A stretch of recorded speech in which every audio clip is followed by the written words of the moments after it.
This is the stuff dreams are made of. I'm writer-collector Ryan Condal. And I'm writer-collector Dave Mandel, and we're here today brought to you by Heritage Auctions, the sponsor of the big Heritage Planet Hollywood Treasures from Planet Hollywood Entertainment Auction March 20th through 24th in Dallas, Texas, and available to you on ha.com. So Heritage, our big sponsors this week. Thank you, Heritage. This catalog is a planet. Yes, it's Planet Hollywood and Planet Catalog. And I ended up with two of them because I took one home from Heritage and then one showed up. And I honestly, I thought my wife was more angry about these two catalogs because they're just so big, like sort of sitting in the kitchen area, than she's been about any prop I've ever bought. Just the amount of space these things are taking up in the kitchen and why. Yeah. Buy whatever you want, Dave. Just get them out of here. Just get the catalog out of here. Just have the damn auction and buy something at Heritage. So she's their biggest fan. It's a big catalog. It is a very big catalog. But we are very excited. While we have you, a little bit of something for your calendar, we'll be following up this special episode all about the Heritage Catalog with a second episode about the Heritage Catalog, and that will be a live broadcast the Sunday the 17th, right before the auction, which starts the 20th. So Sunday the 17th, Pacific time, 12 noon, and that's London time, 7 p.m. Pacific time, 12 noon, London time, 7 p.m. on March 17th. We'll be live on our YouTube channel, the Stuff Dreams Are Made Of YouTube channel. We'll have other links elsewhere, but you can find it through the YouTube channel, Stuff Dreams Are Made Of. Go to the YouTube channel, subscribe. You'll be able to get to it that way. And we are excited, and we'll be taking live questions, comments, anything like that. Really, really excited as we kind of dive a little deeper into the Heritage Treasures of Planet Hollywood catalog. So very much looking forward to that mad experiment. Very, very excited for it, I guess. I don't know. I think it'll be fun. Yeah, it's going to be great fun. And following up our live prop store episode, which will have already happened at this point. Which will have already happened and hopefully not been a fucking disaster. Yeah. The live part. If it was, we'll edit this part out of this episode. Or not, whatever. Yeah, go for it. So expensive to edit. Just watch the world burn, baby. Yeah. Other bits of business. We have an exciting, from our first episode, we have a contest winner from our first episode. Very, very excited. You may remember our first episode was all about the wonderful world, the fun world of fake props and how they are ruining our hobby. And we definitely got a lot of feedback. We'll get to that in a minute. Dave. Also our lives. Our lives. But we did ask you to sort of send in your worst story about fakes and whatnot. And we are giving away the autographed, I don't have it with me, but we're going to sign it. It's the autographed fake prop from, I can't remember if we've even figured out which Star Wars it was from. It's one of the sequels. I think it's Rogue One. I think it's some kind of grenade or something from one of those Star Wars movies, and it is signed by me and Ryan. About it when he bought it. No, it was really important to me. And it says in very clear letters on the signature, "This is fake." So.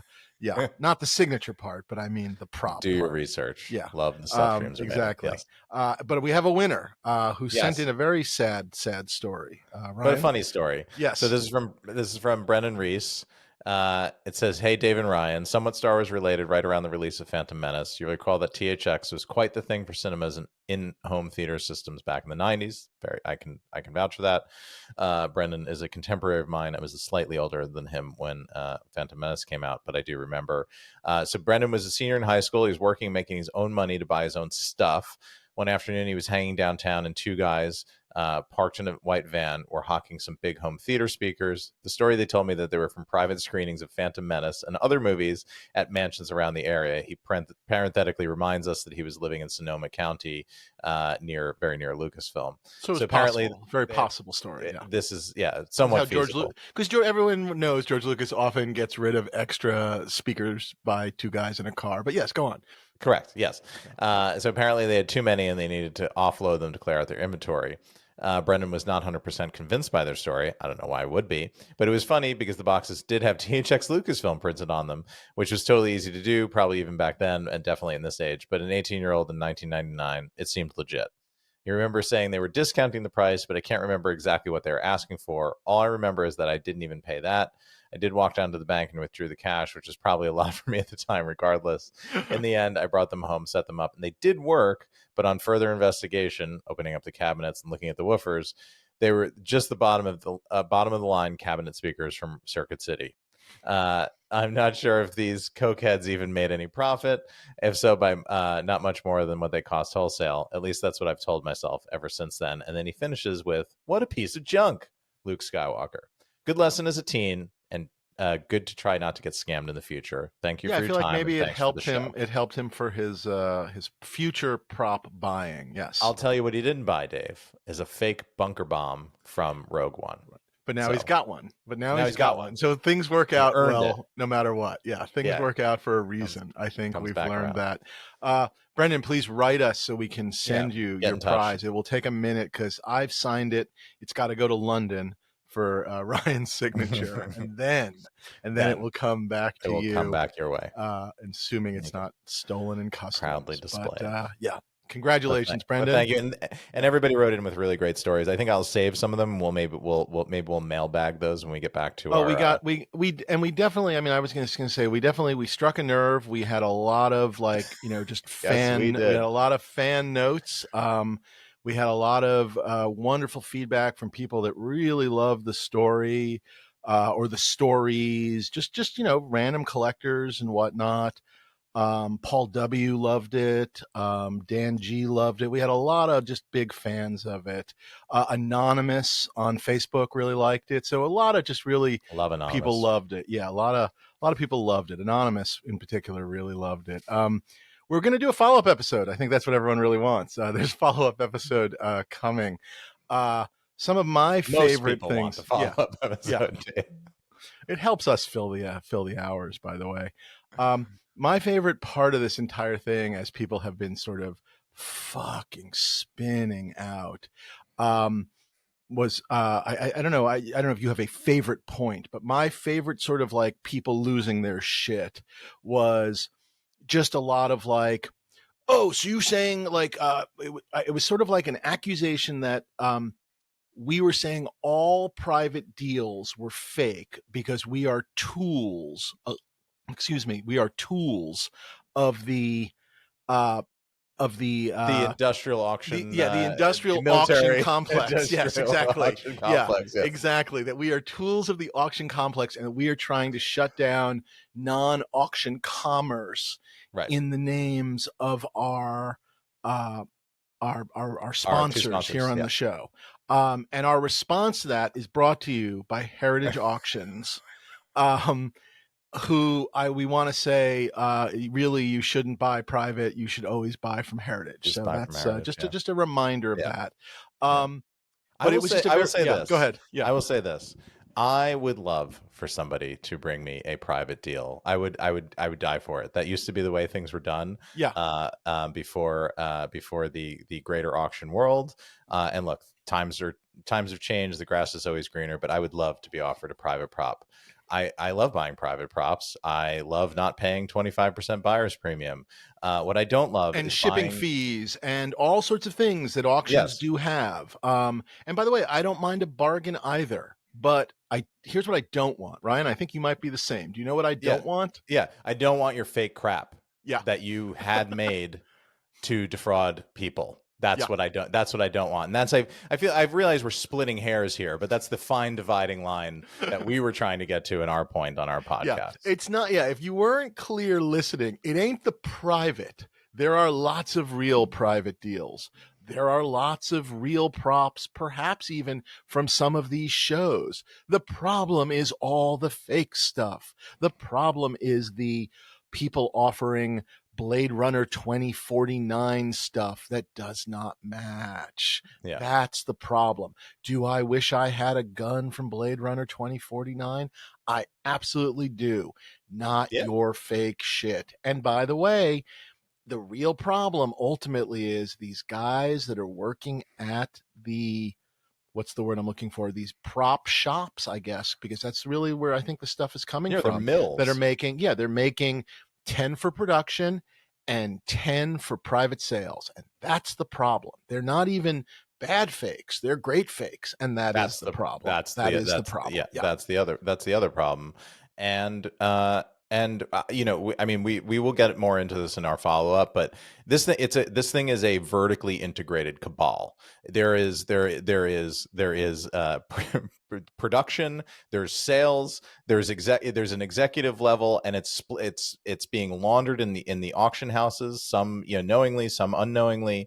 It's just bad news. It's bad news all around, and the people that are up to it know what they're up to, and they know exactly what they're doing. And there's a lot of he doth protest too much going on the internet right now. Lots of hand waving and finger pointing and blaming right out of a certain ex-president's playbook, I would say. It's been I believe you said it too, Ryan, which is there's an element of it's drug dealers angrily accusing drug users of using drugs. Like that's what I've that's the vibe I've been getting. I will tell you something interesting. I talked with a friend of mine. This is one of my college roommates who is a U.S. attorney and is a fan of the show, does not collect, but is a fan of the show. I think enjoys yours and mine's sexual chemistry. So he really listens. No, what he said, because, you know, we were talking about, he was just curious about stuff, not from an investigative standpoint, just a honestly just interested, although who knows. But anyway, he said, you know, he was talking about like what you know, is the reason that some of them are occasionally real, that there are real things, basically to throw the scent off, like meaning like if there's one real, it's because it's, you know, like, oh, well, that thing was real, these other things must be real. And I went, holy shit, I didn't think there was that much forethought to it, but maybe. I did want to point out, if anybody's really fucking upset, if anybody feels wronged about this, come on the show. You are invited on the show. We'll hide your identity. You can do it through we'll know who you are, but you can speak through, you know, you can be blacked out and we'll change your voice. If you would like to come on and defend what the fuck you're doing, come on the show. A little sunlight never hurt anybody, but come on the show any way you want. And we'll give you time to speak and make your case. Come on the show. But, you know, I'll be really shocked if you do. So. Yep. Sunshine kills mold. So very, very exciting. All right, what's new in props? Let's keep this express train moving. Well, you have anything? I do. Yeah, I do. Thanks to my podcast co-host, my very attractive podcast co-host, David Mandel. There's an estate sale going on in the comics world, and something came across Dave's nose that he thought, I should show this to Ryan. He did, and then I bought it. And it's really wonderful piece. Yeah, it's a I don't have it yet. Actually, Dave has it. I have it. This is the best deal I've ever made. I got Ryan to buy a prop, and I get to. It's not a prop; it's a piece of comic art, and it's basically in my condo, like on in the your wall. collection. Yeah. So it's a Mike Kaluta, who I've always loved and admired as an artist. It's a original painted cover from Savage Sword of Conan from like 1974, and it's beautiful. I mean, it's like a total. I think it's issue 3 of Savage Sword of Conan magazine, I believe. I think issue 3. Yeah. And can I tell you something funny, by the way? This is an odd thing that I discovered after the fact. I believe, I'm 90% sure, though we can ask him, I believe that the guy who had it, whose family you purchased it, bought it at a WonderCon, which used to be the old San Francisco, Oakland convention, which is now down here in Anaheim. But I believe he bought it at a WonderCon, I think still up in Oakland, but it might have been San Francisco. And believe it or not, I think Joe Madalena of Heritage Auctions, which we'll be talking about in a second, but back in the day when he was at Profiles in History, used to also do some comic art auctions. And I think he owned the piece, and I don't know if it was in his collection or if it was just something he was selling at the time and sold it to the guy who then had it all these years. And now fantastic! But, funny sort of. I should send it over to Joe and say, "Hey, do you recognize this piece?" Let him put it on his wall. But a really nice piece, and I think it'll look really good. I don't know if you'll hang it under your Conan piece right behind you there, but they will look. It might have to go there because I am running out of Yeah, space well, in a but it'll rapidly. look really good. It'll look really, really Yeah, good. It's a yeah, gorgeous piece. Obviously, we're putting a scan up so you can see it. But yes. So congratulations. and Well done. Yeah. thank you for the hookup. I was Oh, very my grateful for it. pleasure. Yeah, no, it's there was a bunch of things, and it was just one that jumped out where I went, oh, I think I might know somebody. Yeah. Yeah. Um, What about you? I had a very fun what's new in props that I unfortunately not as ultimately as enjoyable as your purchasing of the Conan. Although I like to, as I say, because I at least have that in my possession, and 9/10 of the law, at least I have that.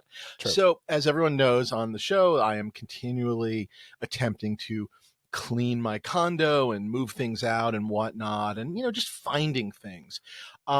And so I spent a huge amount of time going through a closet over at the condo and just things that were like in tubes, like poster Right. tubes and like things that were rolled up, and just found a lot of stuff that like I knew I had, like things like I have all these old uncut sets of the Star Wars cards, the old Yeah. Oh, yeah. top Star Wars cards.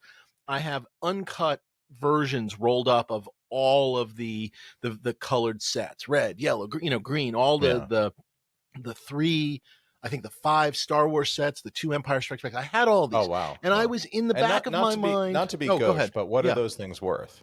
I honestly don't really know. I think the Star Wars blue set can go for a nice amount. Okay. I've seen them sell for, a couple of grand plus. So, not insignificant. And, again, these are things I bought a million years ago, I think, from an ex-Tops employee.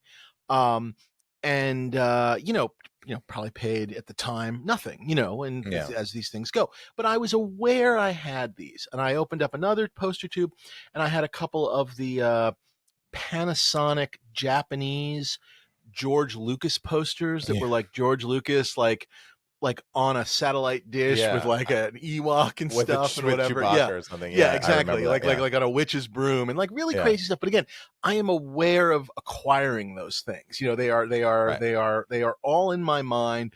By the way, you'll start seeing these things being in different various auction houses as I am paying my bills and whatnot. But I opened up the poster tube and discovered 5 or 6 Jackie Chan posters for movies like Rumble in the Bronx Oh, yeah. and like a spy movie he made, but they're not the American posters. They seem to be the Japanese posters for the various Okay. Jackie Chan movies from, I can only assume, the 90s, sort of like the mid 90s. And all I can tell you is I don't know where they came from. I did not. That is not anything I ever purchased. No. All I can think is somewhere along the line, someone sent them to me accidentally. Like I ordered some other Japanese poster and those maybe. came along and weren't supposed to. Is it possible it was lumped in with something else that you Yes, bought? it could have been that somehow that I mean, I never was buying I wasn't buying auction lots. I was buying, single images. Yeah. By the way, it's also possible that a lovely seller in Japan, when I purchased like the Panasonic stuff, was just like, I've got a lot of these Jackie Chan posters sitting around. I'm just going to throw them in because you're such a good customer. But I'm not telling you that, or I'm telling it to you in Japanese and you don't know. But there is no written record of me acquiring Jackie Chan posters, and I've got a bevy of Jackie Chan posters. Yeah. And that was, if you'd like to, yeah, if I you'd just like a shook my signed head Jackie at, Chan poster, this right is into the podcast. problem. This is why I am drowning in stuff, Yeah. is because it's not only shit I bought, but it's also 6 fucking Jackie Chan posters. And I That's like amazing. Jackie Chan, but Yeah. nothing I would have, nothing Now, ever going is on it my wall. possible Yeah. Yep. that the person lives directly above you is a big Jackie Chan collector, and it possibly that is what clogged the pipe that's what flooded caused the it. Yep. apartment, and it just It kind is of rushed into your apartment? certainly possible. They're nice looking posters. I don't know what to say. It just, I literally don't know where they came from. So yeah. So Jackie Chan posters, well coming to a poster auction near good. you very, very, very soon. So enjoy, fans. Really just madness. I do not know where they came from. So yeah. All right, Well, should we get? Yeah. we have a monster catalog ahead Yeah, of we us. have a so monster let's- catalog. This is going to be, as we said, episode 1 of the Heritage Treasures of Planet Hollywood auction, followed up by the live auction on the 17th again. And as is our new format, and we hope you're liking it, this week will be a few of our favorite things. Yeah. Cue music. Stuff from Gremlins and things from Home Alone. These are a few of our favorite things. And I should also point out that there are a whole bunch of videos also on our YouTube channel right now of me at Planet Hollywood, Yes. at the Heritage Planet Hollywood setup, and getting a chance to check out some of the things, some of the Very props. well It was done. really, really fun and really amazing just to see a bunch of the stuff, and that was really the space fun. is incredible, and you're just seeing all that stuff in there at once is wow. And by the time this airs, you will still have time. The display of all the props in Beverly Hills is going to be there, I believe, till the 18th of March. So you will have time. You can call up Heritage Beverly Hills and go over there and check the stuff out yourself, which we, Maybe of course, people are always recommend. Yeah. On their commute over to Heritage Beverly Hills, Dave, right in the Maybe car they're right now. in there right now with earbuds in, like holding the the Jurassic Park can, the shaving cream. It's really worth going over and seeing. It's just it's a fun picture event, if nothing else. But as we always say, do your research. And boy, oh boy, what a great place to do a little research while you're there. Should we dive into this monster and see what we're loving? And again, we'll be going even deeper into the catalog in the live auction. I just want to start. I want to start with one thing, which I am not buying, but I did love, and it's literally the first item in the catalog, 89001, is a giant Planet Hollywood neon sign. And throughout the auction, they have other signage. They have a Planet Hollywood Paris sign, a couple of others. And I am not buying these things, but this is what I want in a Planet Hollywood auction, along with the props. I love that they threw those in as part of the curated giant auction. I mean, I guess at some point they put everything in that was not nailed down, but these things were nailed down, and they took them down, they put them in the catalog. And I just wanted to say I enjoyed the F out of that these things are there, and I did love seeing them. Because I do have memories, as stupid as it sounds, of going to various Planet Hollywoods, more so for me, probably in the 90s, not even as a collector, as just a movie fan. And, eating whatever, the burger and the Captain Crunch chicken and whatnot, and taking a picture, just because you're there. You know what I mean? And like, oh, look at that, and look at that, and look at that. And I don't know, it reminded me of that. And I don't know, it was I thought that was really fun. So I just wanted to throw that in as a first item. Do you have a first number on your lot 20 020? So it's the Shining. There are two Shining axes in the auction. I think they're both very cool. The one that I actually gravitated to was the stunt one. Oh, how come? I did mark both pages, but I guess was also ever so slightly just thinking about the hero. What was it about the stunt, if you don't mind? I haven't seen a lot of these around. There have been heroes around. I think they've been generally good. I mean, I think there've been some questionable ones that come through. And there was actually a question going on in one of my private means fake WhatsApp groups this week about, hey, what's the story with the Shining axes? Were those off the shelf? Were they custom made?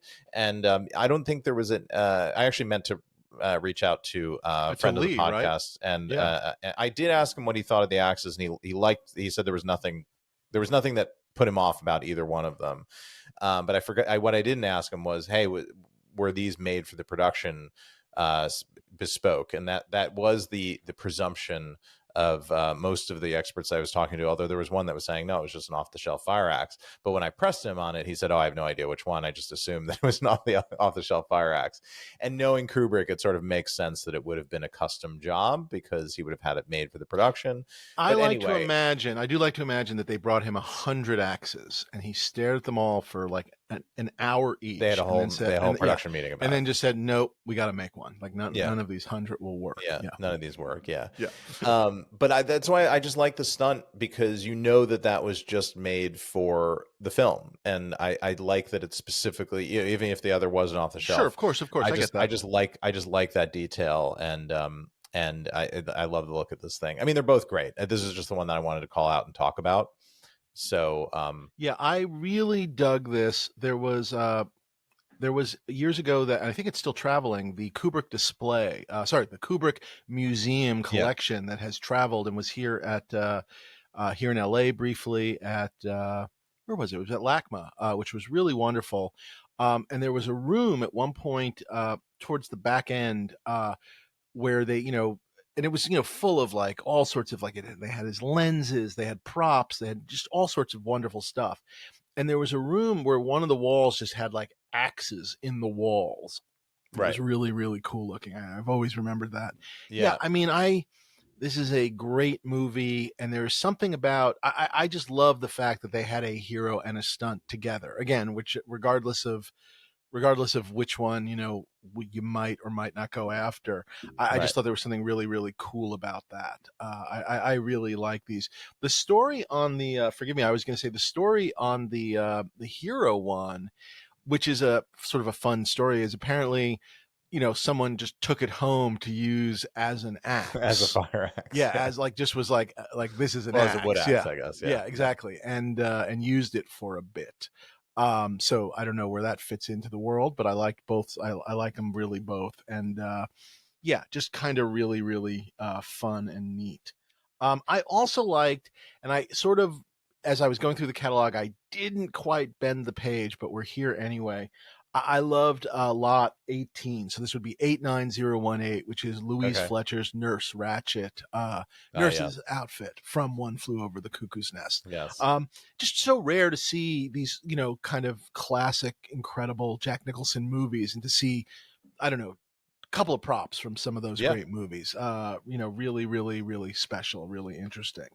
Alrighty, I'm going to keep going. I got a kick out of some of the train models from The Fugitive, just because that crash still holds up as a fabulous thing. So where are those?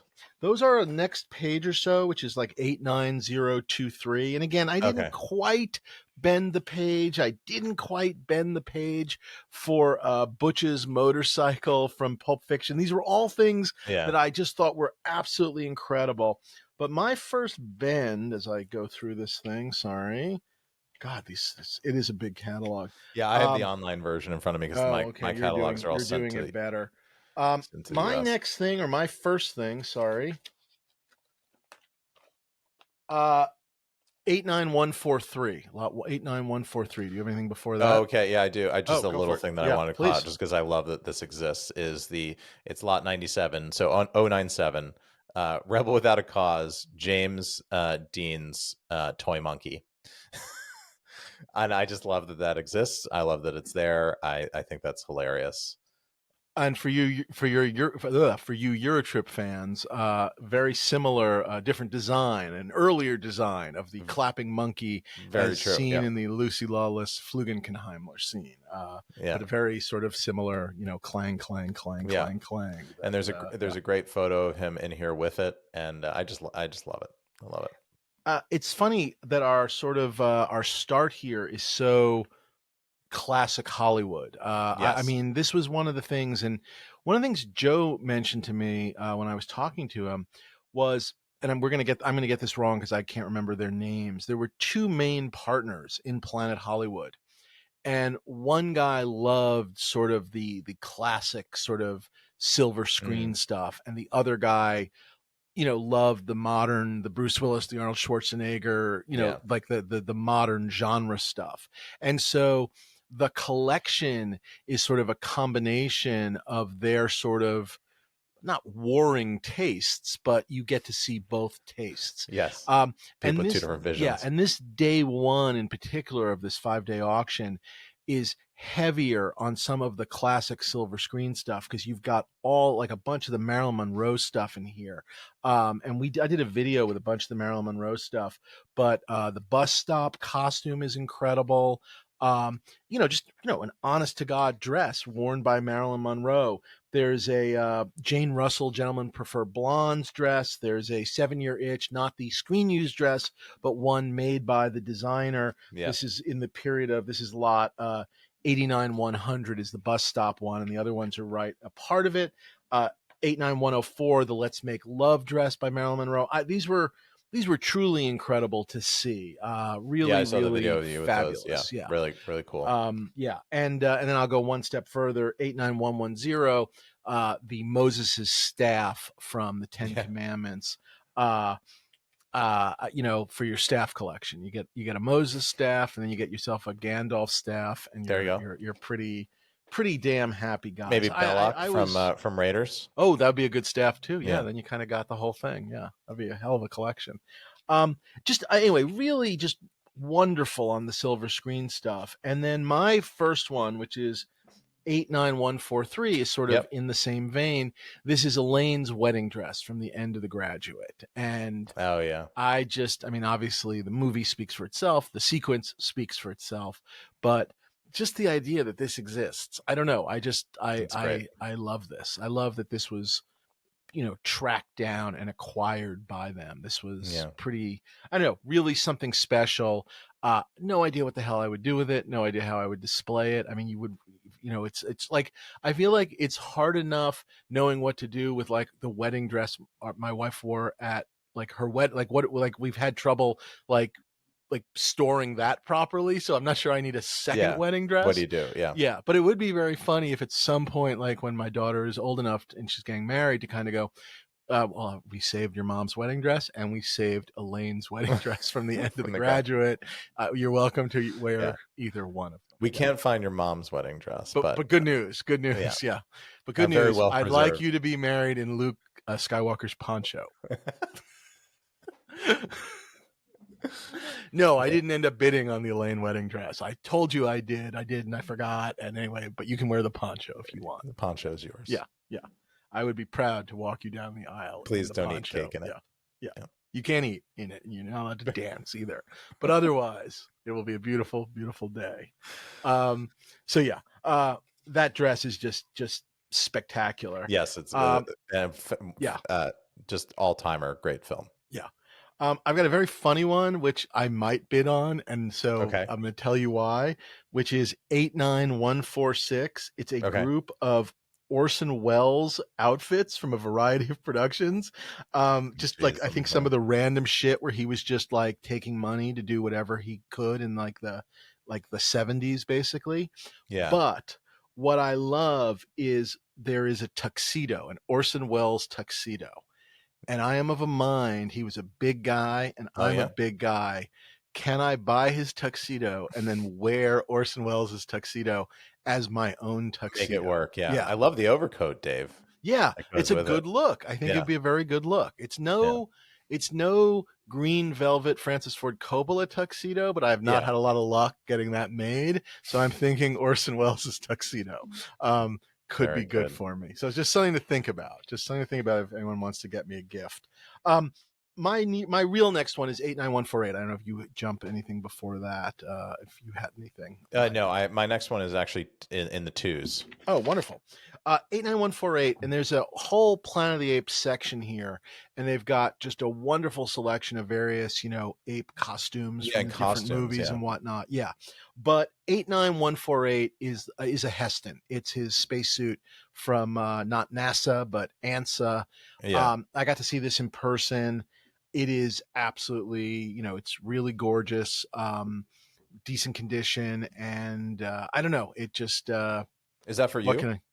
That's one I've had my eye on many times, and I have a full ape soldier in my collection on a mannequin, and I just thought this would look, again, I'm not rushing to get more costumes and whatnot, but this would be a little bit of a one-off, and I just feel like would look really nice next to the ape soldier. Yeah. Just I think it's very identifiable very quickly, and obviously standing next to an ape soldier, perhaps even more so. I had my eye on that, and then later on in the auction, there's a variety of costumes, but 89154 is an orangutan costume, and that's the other costume I've always wanted to have from Yeah. these movies. I am still just a big fan of these, and I think they display great. I mean, especially Yes, if they you do. get a good monkey head built for it. I had a wonderful one made for me years and years ago by Brian Pennicus of, I Yeah. think at the time, Ape Mania, and he just did a fabulous ape soldier display for me. Yeah, yours is so Um, cool. Yeah. and if I did an orangutan, I would I would want to get an orangutan. I'd want to get turn it into kind of like a Zayas or something.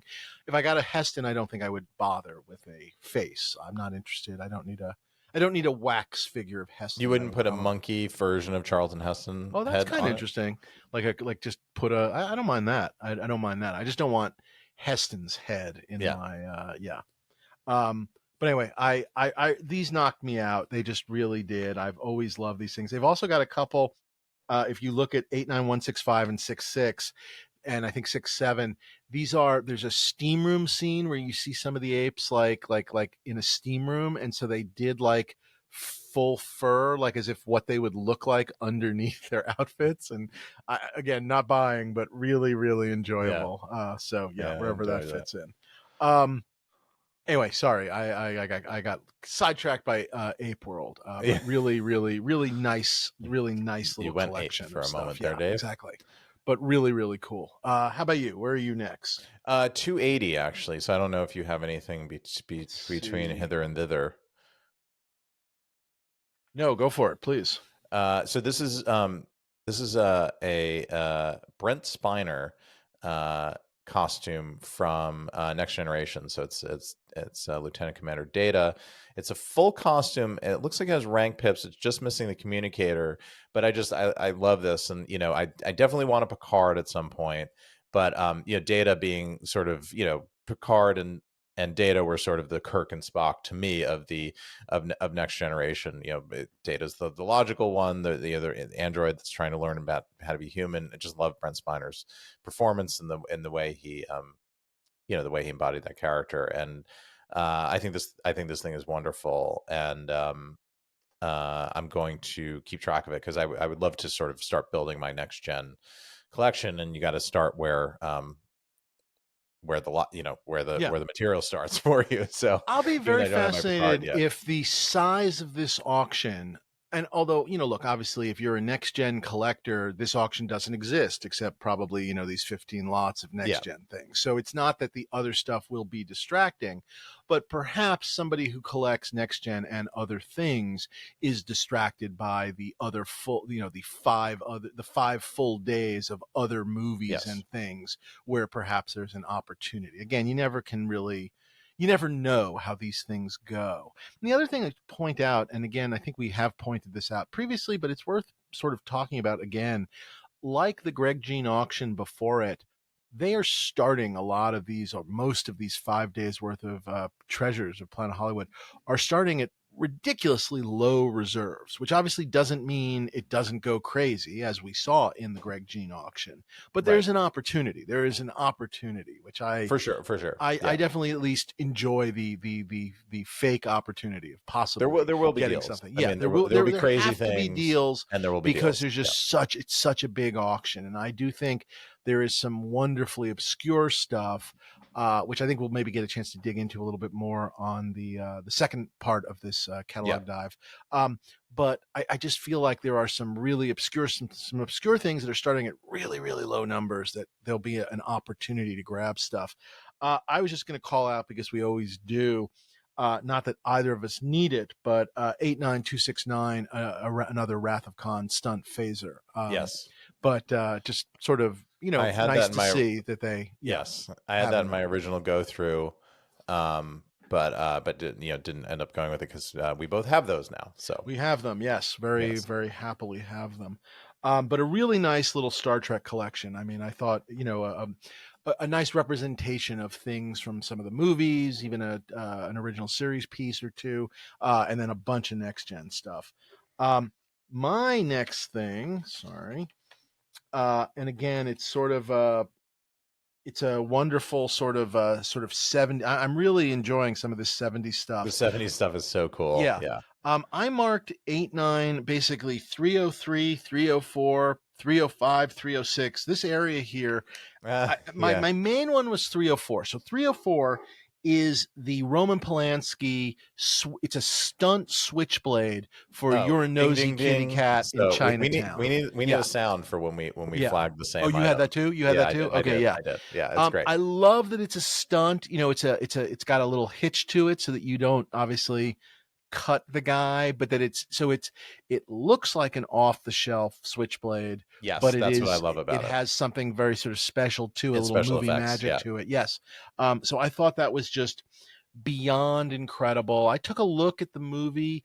I was looking at the scene just to see, you know, it matches up pretty well, but I haven't done like a full on, you know, can I get a screen match on it? I'm not sure. But I liked what I saw, and it's a pretty special thing. And it just, what can you say about that movie? Except obviously it's just incredible. But around it, I got a real kick out of 303 is the Robert Redford tuxedo from The Sting, which I don't think I could fit into, but I still like it. 305, there's a Longest Yard Mean Machine poncho from the Burt Reynolds movie, not the Adam Sandler, I'm sorry, but the original Burt Reynolds, which I got a kick out of. And a Peter Boyle 89306 Young Frankenstein, sort of the monster burlap pullover. And that's one of your favorites too, right? Young Frankenstein. I love that movie, and I love Peter Boyle in it, and just I don't know, never really seen anything from Young Frankenstein, so just kind of neat to see it's very true. An actual sort of, you know, monster costume prop. I got a real kick out of that. So that really I just that whole page, and it's again one of these things that I am loving about this auction is just sort of you know, heavy on the sort of 70s movies. So that's been pretty fun. Trying to see where I'm going next. I'm trying to also stay on mic as I turn pages. I'm 341. 322. Okay. 322. I got to see this in Beverly Hills. It's worth going to check it out.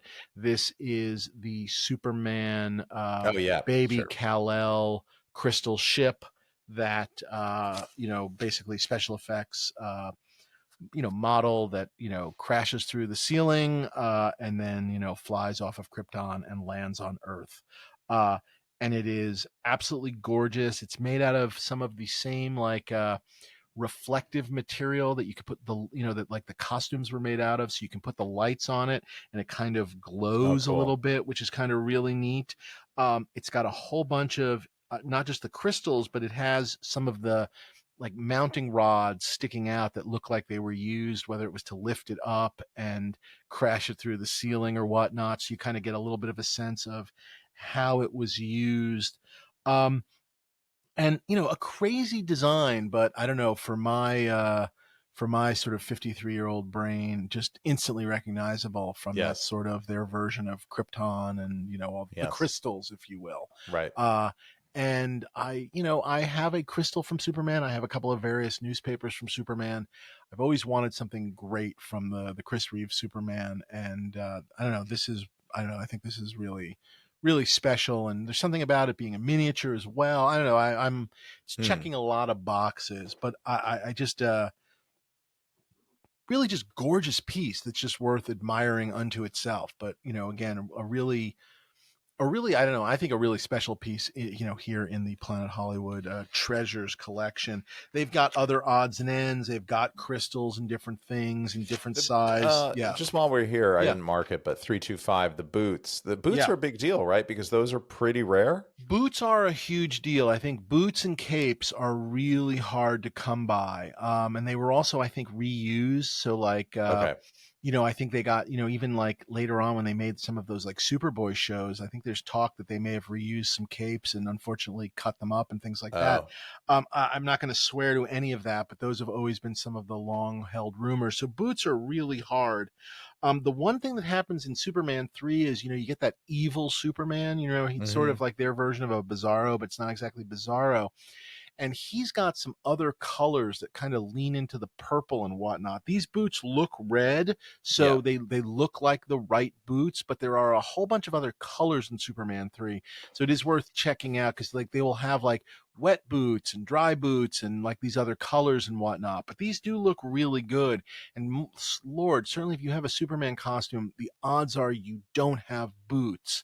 And I would grab these. Unfortunately for me, if I grab these, then I'm trying to find the costume. But I'm sure one day if I ever found a costume, it won't have boots, and I will come back to remembering this moment where like, oh, there were those Superman 3 God. boots. Yes, exactly. And yeah. So, but I agree. Just really cool, and could be worth picking up. That, by the way, as we come to, I guess it's 89327, that is the end of session 1. So that would be day 1 is 327 lots Oh, of cool. like Yeah, those aren't real. marked in the electronic Yeah, catalog, so you keep track of those I today, think Dave. that's Okay. yeah, that's day 1, and then day 2 starts with lot 89328, which is a Rocky Balboa button, and now this would be Thursday, March 21st. So we are on to day 2, Great. at least as far as I can tell.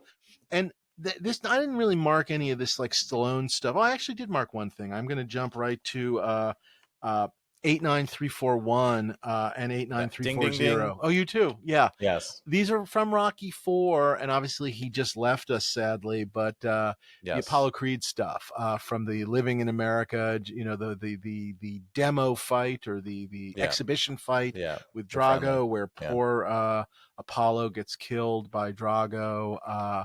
But in that sort of opening James Brown number, the Living in America, American flag, top hat, and Yeah. So great. tuxedo jacket, and obviously the famous Stars and Stripes uh, uh, shorts. Yeah. Really, really incredible. Yeah, and the bidding on that is already pretty healthy on Is it lot really? 341. Yeah, it's already $23,000 in bids. You know what? Um, That is an honorable memory of Carl Weathers. That yeah, yeah, people are. Yeah. What a completely. character! What a Yeah, character! Yeah. a little story. So we on Colony, my first television show, we actually cast Carl Weathers in the first season. He played Josh Holloway's detective partner that they get partnered up in the kind of secret police bureau as people with prior experience are recruited against their will and forced to go find people operating in the resistance cells all over Los Angeles, and they kind of get partnered together, and it's a sort of can I trust you sort of relationship thing. And he was looking to start his second act, or whatever whatever you want to call it, and I couldn't believe that we were able to even get him, but he was looking to get back into it. I think he wanted to start looking at directing, which he ended up doing He did in do. the Yeah. following years. And it was just he was only with us for a season, but it was such a treat. And it was so great seeing him and seeing his professionalism, and hearing his stories. And I mean, the guy was still built like an absolute brick shit house. Yeah. And iron grip and all that. One of my regrets is not asking for the photo of doing the Arnold Predator flex handshake, sort of handshake, because flex when thing. I Yeah. met Arnold all those years later, I could have gotten that photo and really had the really said Right. said Then you all could said have and done. cut yourself out of both photos and just glued together the two of them doing Yes, it. Yeah. very good. And yeah, it's a great warm memory. I was very, very sad and shocked to hear about his loss, because the guy was so fit. He just you just never know, but he just kept himself in such incredible shape his whole life. And I really loved working with him. He's fabulously talented.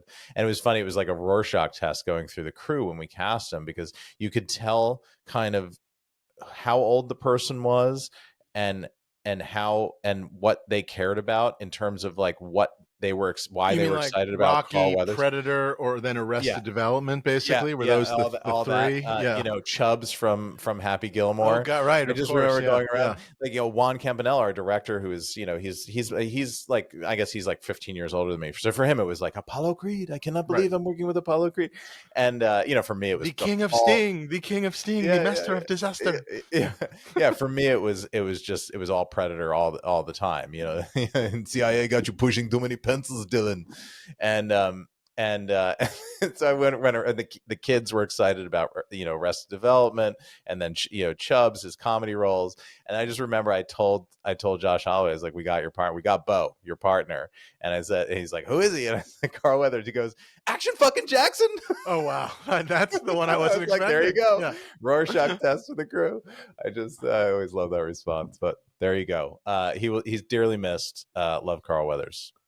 I was going to point out that this top of day 2 is where you are really seeing the Planet Hollywood magic, because this is just the Stallone section. I mean, there was a Yes. little bit on day 1, but just all of this Demolition Man, Rambo stuff, the later Rocky movies, and the paraphernalia. And obviously, we've already seen in the last couple of years, we've seen Sylvester Stallone auctions where he's let go of the things he held on to, like where he, auctioned off Right. his own personal stuff. But the sheer amount of stuff that he gave them, I mean, you could reshoot Cliffhanger. It looks like they just backed a truck up to the And Judge Cliffhanger Dredd. set, and Judge Dredd, and so much Demolition Man. I saw a couple of the Dredd guns and the costumes, which, I'm not the biggest fan of the movie, but I love the props from it. I mean, I just always really it is a did. great Yeah. prop movie, and very well designed, that captured that in a way that the which I actually do like, the Carl Urban one. I love the captured that- Carl Urban movie, but they clearly didn't have the budget. That's they didn't have the difference. budget. Yeah. And this captured the sort of over like bubblegum post-apocalyptic zaniness of 2000 AD, like the way the comic books, it like looked like the comic book come to life. And I think that's why it's so highly collectible, despite the movie being whatever. But I mean, page upon page of just Dredd badges, Dredd. I got to check out 89404, the Chief Judge Hunter Hero prop rifle. I mean, that was really cool. We made a little video of that. Some of the Cursed Earth stuff, like with all those sort of the rebels there. The Rob Schneider ensembles. I mean, but just multiple pages of this stuff, which is incredible. And then even into Copland and stuff. So I don't know, this to me was where this was really shining, the Planet Hollywood Stallone connection, I should say, because it's just wild what he gave them. I mean, the access was just really incredible. And you can imagine, like, oh, it's a lot of stuff, but if you put like one or two Judge Dredd things in all 100 Planet Hollywoods, it starts to make some sense. It adds basically, up, right? Really, really neat. Did you stop at 89432 talking about another? I did. Yeah, that was a guess that you would have. I don't need it, but I do like it, and it's Conan's hero knife from Conan the Barbarian. It's the one that he ends the giant snake with, in that very memorable scene in the pit inside the tower set when they steal the jewel and get in a lot of trouble with the set cult. But it's just very cool, and this is all very Jody Sampson aesthetic. I mean, it's totally right. Just eyeballing it, what it is, and it only briefly appears, but it's definitely this thing that he carries around the whole movie. And I thought it was a very memorable weapon, and I love that it has the sheath and stuff. I don't know, it just to me, and look, if you don't have a Conan sword and you love Conan, I mean, this is a great opportunity to have something. And also, if you have a Conan sword and you just want to put a knife next to it, it's a really great opportunity. I do have the belt and scabbard from later on, so I could possibly just make a whole ensemble of it, but I don't know that I need to do that. I did also want to flag up the next lot. I did want to just point this out Oh, though, yeah. that like as movie costumes go, because normally they take so much space, there's something great about a Conan costume because there's no shirt and there's no pants. Basically, Yeah. it's really just kind of It's just a belt belt. and boots. Yeah, It's a belt belt. and boots. Yeah. Yeah. So there's something that's a nice easy one to put together. I know there's something Yeah. about that. Sorry, where were you going next? No, just the very next lot. So lot, Yep. what is this? 89433 is the 433. next one. Yes. Yeah, so these are replicas, but I flagged them because they were interesting. So it's 3 replica Atlanteans from Conan, and they're made by the reason that I landed on them because they're made by Tony Swatton, who is a famous sort of swordsmith to the stars, movie swordsmith. He made all the Pirates of the Caribbean swords. He made the swords for Blade. I mean, he was the LA guy. Like if you needed a sword in that sort of period of time, and post Conan, but like pre today where everything is sort of made in these like kind of giant factories. Tony was the guy that you would go to, and I'm sure he's still working and still functioning. And I bet that they just went to him and commissioned him Right, makes to do sense, these yeah. to have Conan swords in the restaurants. And I mean, because he is such a legend, I bet you these are really cool and well made. And again, they're replicas, but you get 3 of them in the lot. This is a great opportunity to buy something and break it up and sell the others to your buddies or put them back into auction. Anyway, I'm sure it was just a neat thing, and I just wanted to flag it up. There's something interesting in these catalogs, and it's not something I think you or I care about, but and they are labeled as such, but there are replicas throughout the auction, basically because they had things made by different prop shops for the different Planet Hollywoods. And so obviously, with Arnold and like Terminator 2, which was such a popular movie, they basically needed a full Arnold Terminator, practically in every one of the stores, every one of the restaurants. And so they had them made by Stan Winston's shop. He made them. Now, we're not talking about original jackets. We're not talking about original parts, but made by Stan Winston. They look really wonderful. And these things are throughout the catalog. There are other things. There's Star Wars stuff, some of it made by ILM. Again, for display, not screen use, not from the movies, but at least made from the shop. The same thing happens in the Beetlejuice section. This isn't stuff I'm interested in per se, but again, in a world where you're not getting the original you want, I don't know, it's not the worst, display piece I've ever. I mean, there's some really nice, again, replica display stuff, from those stores. They spent good money on it, which I think says something. Used real Hollywood talent to make it because they had access to all those people. And in some cases, the talent, the original talent. I mean, these swords are a little different, but still really liked. Well, I marked 89435. This is sort of the start of the Arnold section. And this looks like stuff that they probably put together for Planet Hollywood. I don't think there was no Planet Hollywood when Running Man was made, so I don't think he gave this to them. Although who knows? Maybe Arnold kept a couple of things. But this is the Ben Richards. This is the Running Man. His yellow suit, followed by a lot with his sneakers, followed by a couple of the really great the villains. Sub-Zero and Buzzsaw and Dynamo. And I that movie, as we get closer and closer to living in the Running Man, I feel like that movie resonates for me more and more and more. And I'm a fan and I love these costumes, but I do particularly love his yellow costume. And I don't know if they were doing yellow because of Bruce Lee or anything. I'd like to think so, but I just thought like that Arnold look in that yellow costume, just truly wonderful. As what was he, the Butcher of Bakersfield, right? Ben Richards, the Butcher of Bakersfield. So I marked all of those, which was, like I said, just really, goddamn, I love that movie. So and my next one is 89446, which was a real page turn. Okay, another hit. So just to, by the way, look at 89445 is one of the basically display figures made by Stan Winston, a really nice looking one, sort of a one-armed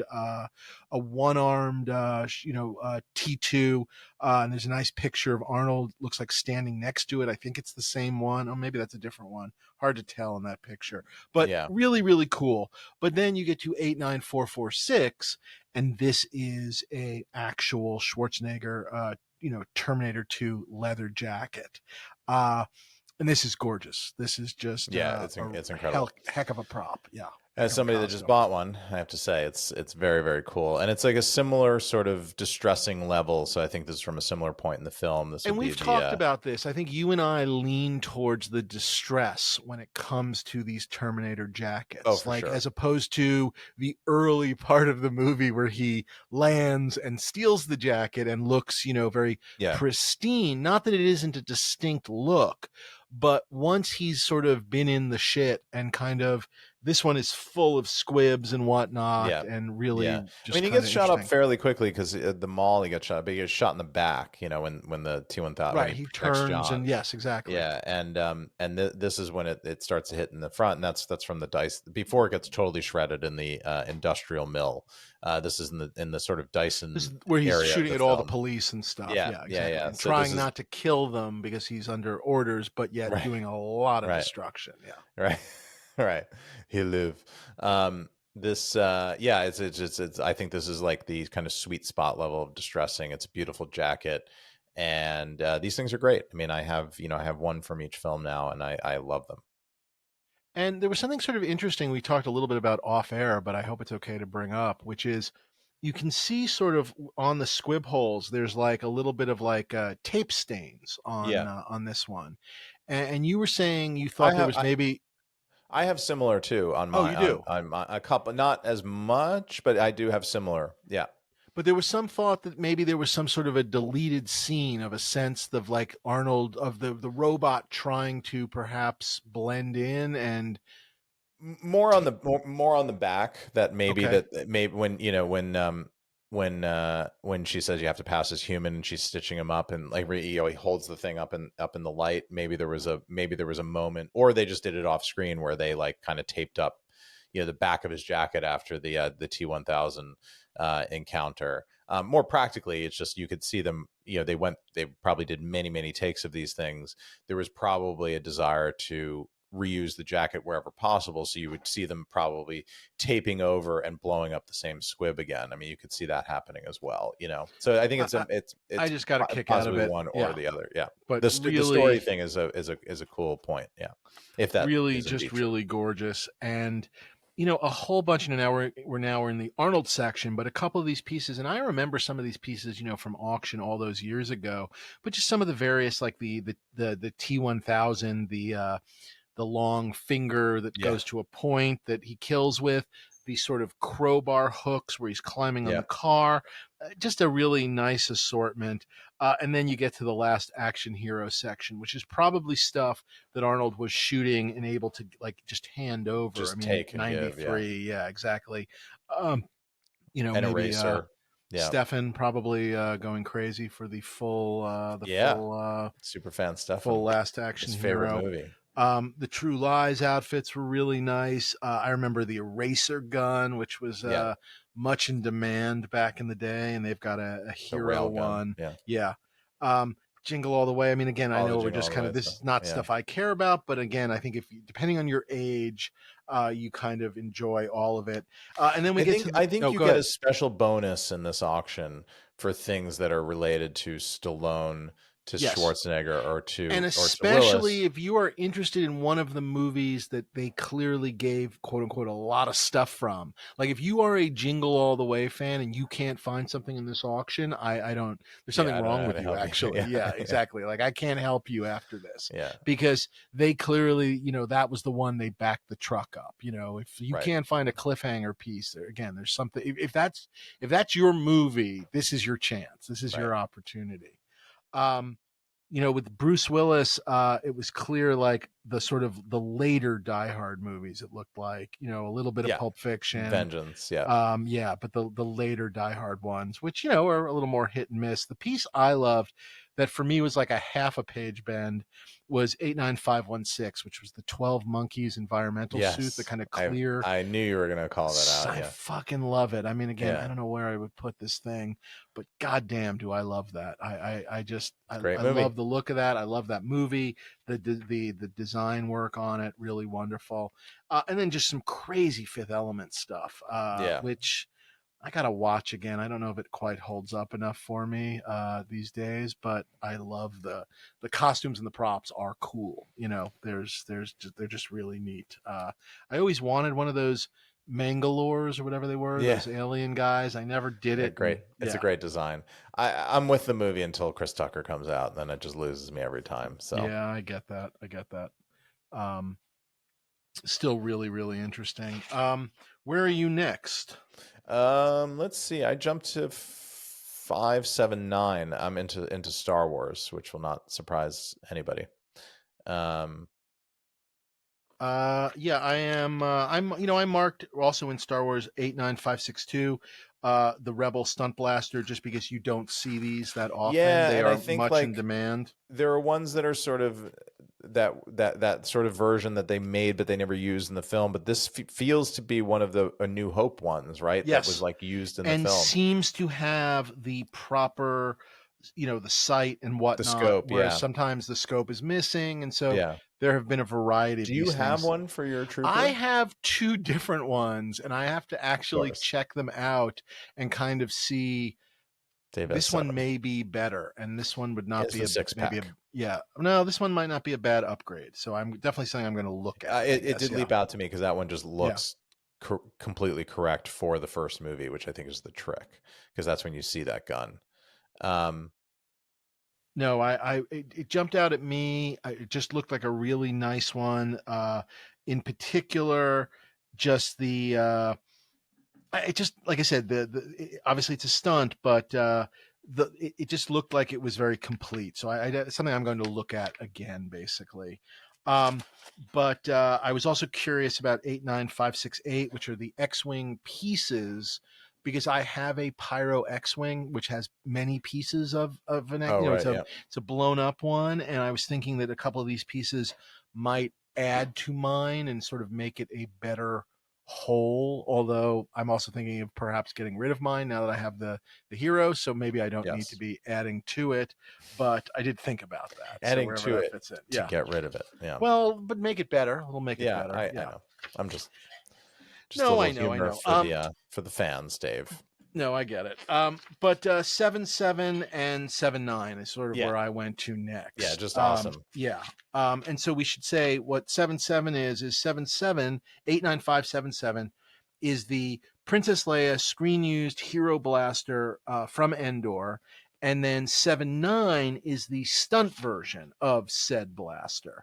And they're Right. both very interesting. It's a little bit like when we were sort of earlier seeing the two axes, the hero and the stunt. In this case, there are differences, which is to say, with the hero, they found the actual gun, the correct, I believe, serial number and whatnot. Yeah. But the various, gun greeblies, I'm sure there's another better word for it, but the sort of Star Wars gun greeblies are repro because it had been stripped down to the gun it was. And so Correct. it has been recreated to match up, and the gun is the gun. And there's sort of that car thing. The VIN number is the VIN number, Right. but the pieces are not the original pieces on it. And Right. so wherever that falls into your calculus, but still a hero gun The hero from gun, Return of the very Jedi. cool. I Yes, mean, just super exactly. rare in any, in Yeah. any shape or form. I gravitated a little more towards the stunt because I think, the stunt is, as it was in the film. But both are very, very cool and very memorable because you always remember, I Leia thought the and Wicket. stunt was also really cool just because obviously it's a full molded piece. Yes, Therefore, all of the greeblies and whatnot are there. It's an all-in-one intact. piece. Yeah. The one that's in here has a little bit of paint color on those like squares on the Yeah, side, which is weird. which I have yet to find in the right picture. I haven't not found it, but I also haven't found it, if that makes any sense in Yeah, it's terms just of, it's an yeah. oddity, and I mean everything else is kind of right on it, but you're just sort of like, I don't really understand that. I am Um, intrigued. I am investigating. I am interested. I just want to answer that for myself on Dave some is level. Yeah. doing his research. Yes, doing my research. Doing my research here in an auction because auctions are so much better than private sales. So there you go. 25% better, Yeah, Dave. exactly. Um, Um, My next one is 89582. So I'm coming up with another one. Sorry. Oh, Is that okay, yeah, okay? yeah. I'm early 600s, so go Okay. for it. So this starts sort of the alien section, and I think James Cameron was another sort of friend of Yeah, Planet Hollywood. The Titanic stuff is incredible, but the alien stuff is really interesting.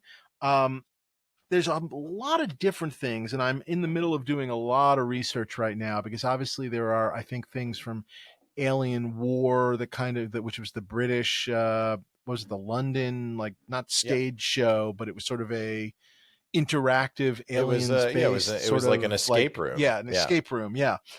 So I'm doing my diligence, but basically there are 4 or 5 lots of alien figure pieces of the actual aliens that I'm very interested in, and I'm sort of trying to make heads or tails of them.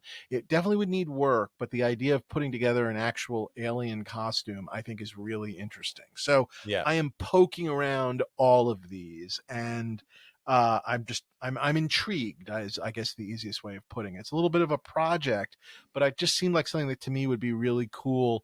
Uh, and I, again, I have the pulse rifle. Perhaps someday I'll piece together a Colonial Marine again, or pieces of a Colonial Marine.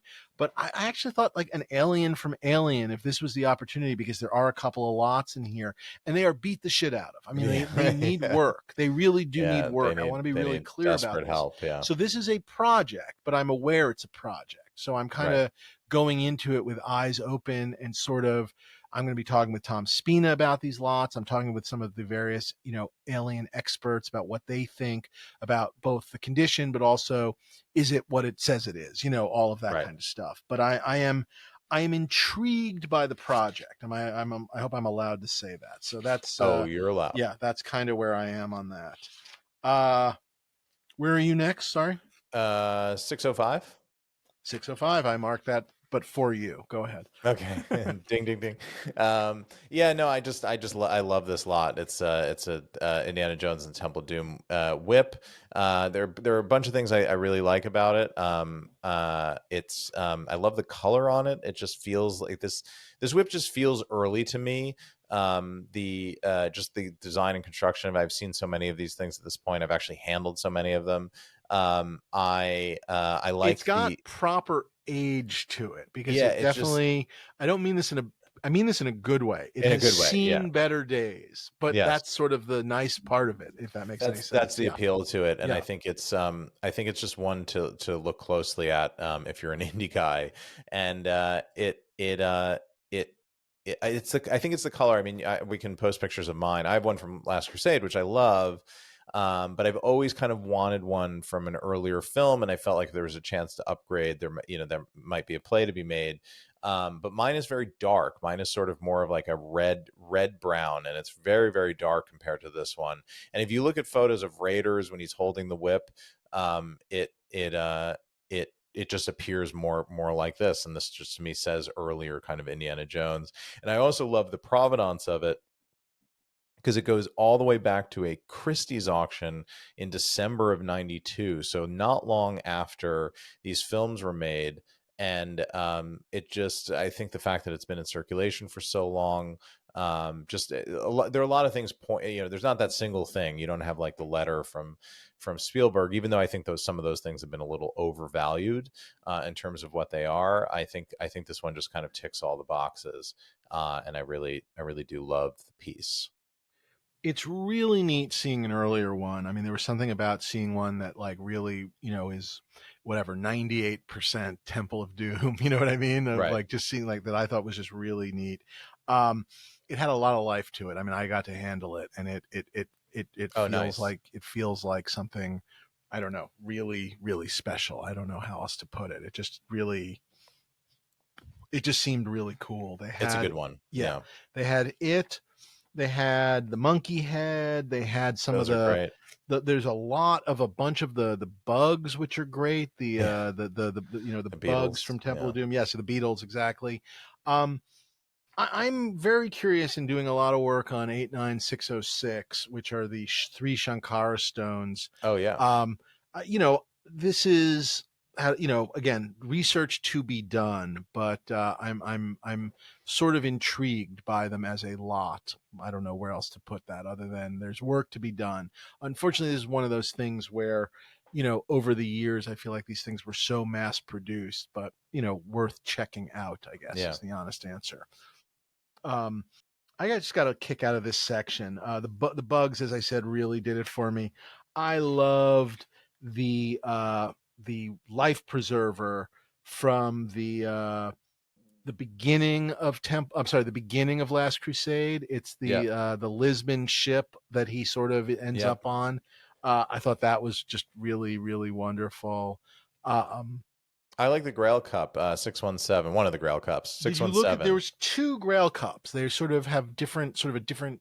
Each one has a different sheen. Yes, Was I feel much one better jumped about out at you? I feel much better about 617 just because it looks exactly like the Grail Cup that I had, that former guest, friend of the podcast, Mike Dawson's former special effects for Last Crusade. Mike Dawson authenticated for me because it's the one that he absconded with from set and had previously owned it. So I The sort of the aged look, the yeah, very yeah, sort of just it's the way it's not a cup turned, of a carpenter. Yeah, the color, the weathering on it just all looks exactly like I had the special effects one, if you remember, with the little ball bearing in the little bottom ball of it. bearing. Yes, This does exactly. not have that, so this would have been a hero or whatever cup, and they had a bunch of those. I don't know, it's one to take a look at. It's not for me because I've sort of moved on from Grail cups, but that one does just again smell right to me. I like the sound of that. Very, very cool. Where are you next? I'm 89633. Is my next. Yep, I'm 10 lots past that, so Okay. there you go. There's this follows up a Back to the Future section with a lot of the again, things we've seen before here and there. Yep. What I got a real kick out of was 89633 is the Griff bat, the sort of cool.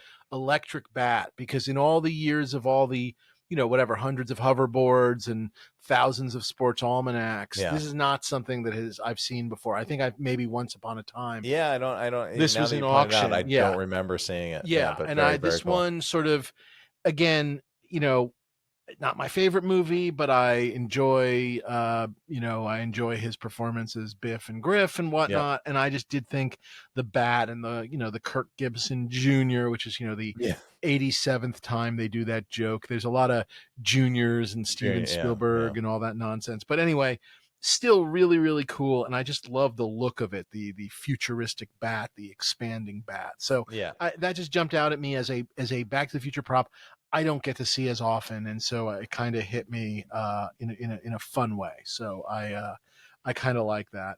And then where are you next? Sorry. 644. Great, perfect. Go. Yeah. So Macaulay Culkin's Kevin McAllister knit snowcap. This should be a fairly easy screen match. I feel like if it is what it's supposed to be, which I imagine it is. And I just love this. To me, it's so emblematic of that movie. Oh, 1,000% emblematic. Apparently, John Hughes, maybe perhaps not as sexy as Schwarzenegger, Stallone, and Bruce Willis, was an active Planet Hollywood guy as I guess, one of the more successful directors of the time. By the way, have you watched the Making of We Are the World Netflix documentary? No. Highly recommend it. Really enjoyable just to see it all. John Hughes is there. He's at I think he's like in the back row singing, but like unidentified. Like, so John Hughes was leading a life of some sort in Planet Hollywood and We Are the World and whatnot, but he is in that movie uncommented upon. I'm just like, I think that's John Hughes there. So anyway, a great loss to the world. Yeah. I love this. I loved the sled as well, but I am gaga and would love if one of our listeners, in a perfect world, somebody we know and are friendly with, but I went crazy for the lots, the end of this day, basically. These are the final lots, 89646, 47, 48, and 49. These are the stunt foam, irons, paint cans, bricks, and then wrenches and screwdrivers and tools that were, of course, thrown Thrown at the at at Joe the at Pesci Joe Pesci and Daniel Stern. and Daniel And Stern. Yeah. I love these, and I in particular really I like the iron a lot, but I love the paint can, the Paint brick, cans, yeah. or a nice wrench. And I would like to. These are lots of multiple pieces. I just would love a brick or I'd love a wrench or a paint can, but I obviously don't want all of them. Yeah. But I would love to have one of these things if somebody was interested. So Yeah, I saw that reach movie out. in the theater as a 11 or 12-year-old, and it Must have just been the imprinted on greatest me. thing ever. I was And too old. I showed it to my kids as soon as they were just about old enough, and just cackled and giggled through the whole thing watching Yeah, the my guys kids get love their these movies so much. Yeah. They even watch the one that Macaulay Culkin isn't in. Like, they Oh, made wow. one Okay. later Yeah, on yeah, with yeah. some weird little kid or whatever. Sorry, little kid, whoever you were. But yeah, just you know Macaulay Culkin. Yeah. It was a young Timothy Chalamet, Dave. So joke's on you. And with the wrenches, that ends day 2, which takes us to day 3 of this monster Treasures of Planet Hollywood. Day 3, Friday, March 22nd. I don't have something for a while here, but I did say this day starts with the sign, the Planet Hollywood sign from Paris. So I did think that was cool. that is cool. Wherever that fits in. Yeah, I never been to that. I've been to New York, LA, Vegas. I don't think I went to any of the exotic ones, any of the I think I went to London and Paris because I was just a bit of a Philistine enough where I wanted a burger for lunch, one of those, when you're there and you just at some point you kind of go I can't eat this French food enough anymore. No more bangers and mash for me. Yeah. So I definitely went. I am going to start actually somewhat early. 89653 and 654. 653 is Cab Calloway's white band leader tuxedo from the Minnie the Moocher number in the Blues Brothers, a movie I love. Love the Blues Brothers. And then 89654. And I have seen these before, which is the artwork for this is the flyer for the Blues Brothers concert at the end of the movie. But this is the actual original artwork, the paste up artwork composite for the said poster. And this really hits me a little bit in my sort of original art movie production collection kind of a thing. So I'm very intrigued by this. Like I said, I've seen the flyers, the posters over the years, but the idea of having the artwork really, really cool to me. So I kind of dug that big time. That was high on my list. And then another comedy, just because I know you said you didn't have anything for a bit, 89663, which is from Stripes. It's the EM50 Urban Assault Vehicle Manual signed by Bill Murray. This is the tank thing for the back end of the movie when they invade Czechoslovakia. But, there's those scenes of them sitting, trying to read the instructions, and then later on when they're in combat going through the instructions. So this should be relatively easy to kind of match up. And obviously it's signed by Bill Murray, wherever that fits in. But, what are you going to have from Stripes? If I had the instructions to the EM50, I'd be a pretty happy guy. A very sort of semi-obscure, maybe hopefully smaller, cheaper lot. But I'm excited by both of those things from, two comedy movies that I've always wanted something from. And I'm going to follow that up with another one, 89672. Which are Tootsie glasses from Tootsie. They're her glasses. They're actually a little bit broken, which I don't know, oddly makes me like them that much more. That they're broken. Again, not going to spend $3 million, but if I could get Tootsie glasses for close to this opening bid of whatever $600, I'd be a very happy person just to try and get something again from Tootsie. Something somebody's already bid on them, Dave. From. So it's up to 800 now. So I've got a competitor. I got a competitor. We'll see how far I taste them. But a movie, obviously one of the great comedies also, and I would love to have something from. And now I don't think I have something for a bit. Where do you go to next? I'm... Sorry, I lost my place here. 768 is my next. Catching up. I'm just making sure I didn't miss anything. I don't think I did. There are a couple of things as I was looking through where it looked like they were even actively still buying stuff somewhat recently. I mean, there's Yeah. obviously the Daredevil stuff The in here, Daredevils, yeah, current but series. just a couple other Yeah. odds and ends where I'm like, I think we saw this in auction a couple of years, relatively Yeah. recently, and I just was surprised because I did not know they were as active as recently buying things for the restaurants as they are, I guess, phasing into their next area. Yeah. Where are you now? Sorry, 897. 768. It's Ah, the yep. This is wonderful. it's Yep. the Vicini's, which is spelled wrong in the listing, but Vicini's kidnapper boat miniature, which is Miniature, kind yeah. of an ironic term because it's an 8-foot long It is boat. not a miniature. I mean, this is prepare yourself, like prepare a room. Yeah, I was intrigued by miniature as well. And this thing, when I walked into Beverly Hills, it's right in front of like the where the assistant normally sits, and it is giant. I mean, Yeah. this is a big miniature, but Yeah, it's yeah. gigantic, but I love it, and I love the boar on the flag, and it's that movie. I'm so desperate for something from that movie. I know I have a want clapper. something so badly. This is too big, and the Buttercup 89767 is lovely and beautiful. The But not sort right. of headpiece, but it is not what I Yeah. want. I want a Yeah. 6-fingered glove and a sword is what I ultimately really, really, really want. Yeah. Especially the glove. But yeah. Very, very cool. I was intrigued by 89770, which is a RoboCop stunt suit, and I sort of Yeah. was intrigued to sort of dig into that a little Like, bit what more. is that? Yeah, what Yeah. is that, and what was used, and what wasn't, and I don't know. Yeah. I was just very intrigued. I'll Yeah, I leave it at love that Yeah. first film and have nothing from Yes. it. That's why I also liked the I didn't flag it, but this the leg hydraulic system. You wonder if that was the special effects thing that they did for the insert. For that whole thing. Yeah. Nope, that would make a certain amount of sense. Yeah. Another great comedy I marked 89773. This is the yogurt Yeah. doll from Spaceballs. So delightful. I really love it. I really like that. And I also love 89774, which are the action figures from Spaceballs. I'm guessing these are going to be, if I had to guess, I'm going to call them all out. I'm going to guess Gus Lopez is going to be going crazy on these action figures because they inhabit the world not only of Star Wars collecting, prop collecting, but also Star Wars toy collecting. Yeah. And what's his name? Big Disney collector also, who used to host the late night show. Why am I not blanking on his name? Chris Hardwick. Sorry, Chris Hardwick. I think he owns, I hope I'm not saying anything out of turn, I believe he owns a Rick Moranis helmet. He has the dark helmet, like one of the dark helmets. Dave. Yes, actually, he'd be a fine guest.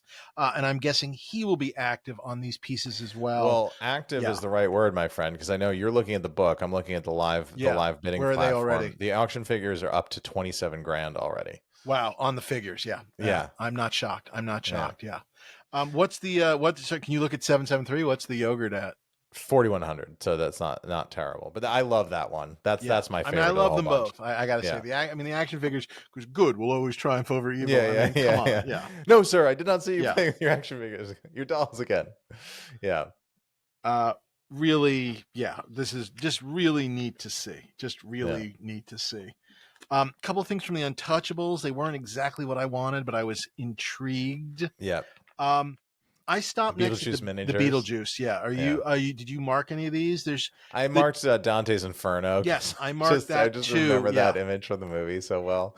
I mean, there's the house, which is house cool. is great, which is 782, and then they have a bunch of things that are from the studio that made the stuff by Robert Short's studio, where he recreated a bunch of the stuff, and it's all really nice. But the Dante's Inferno and the house, and I don't know if you can see it.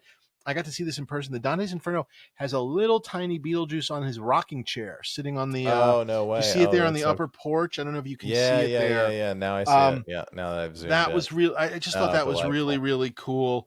I also like 787, which is the snake puppet head, but it definitely needs some work. It needs some restoration. Some help, it needs some help. But I thought the Dante's Inferno was fantastic, and I marked that one as well for myself. that's something I'm definitely thinking about. I've wanted something from Beetlejuice for a long time, so Yeah, me too. Me too. that's definitely one I've One of marked. those damn books. Where are the books? I know, where are the goddamn books? My next thing, which is not exactly what I want, but it's not what I want, is I had to mark 89811. It's Serrano's voodoo hat from Major League. It's not Okay. Jobu, which is the dream, the little Jobu figure that Yeah. sits in his locker room, but the Serrano voodoo hat is pretty wonderful. Yeah. And I don't know, put a smile on my face. So That does yeah, make me smile. yeah, Yes. up your butt, Jobu.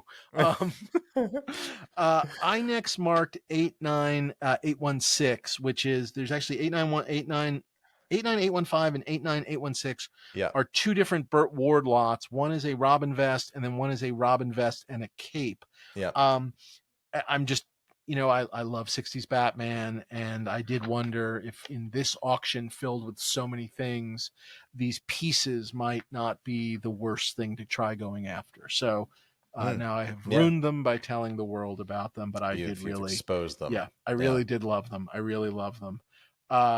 And the Joker jacket, by the way, 89819. Yeah, ding ding. Overcoat. I just flagged that.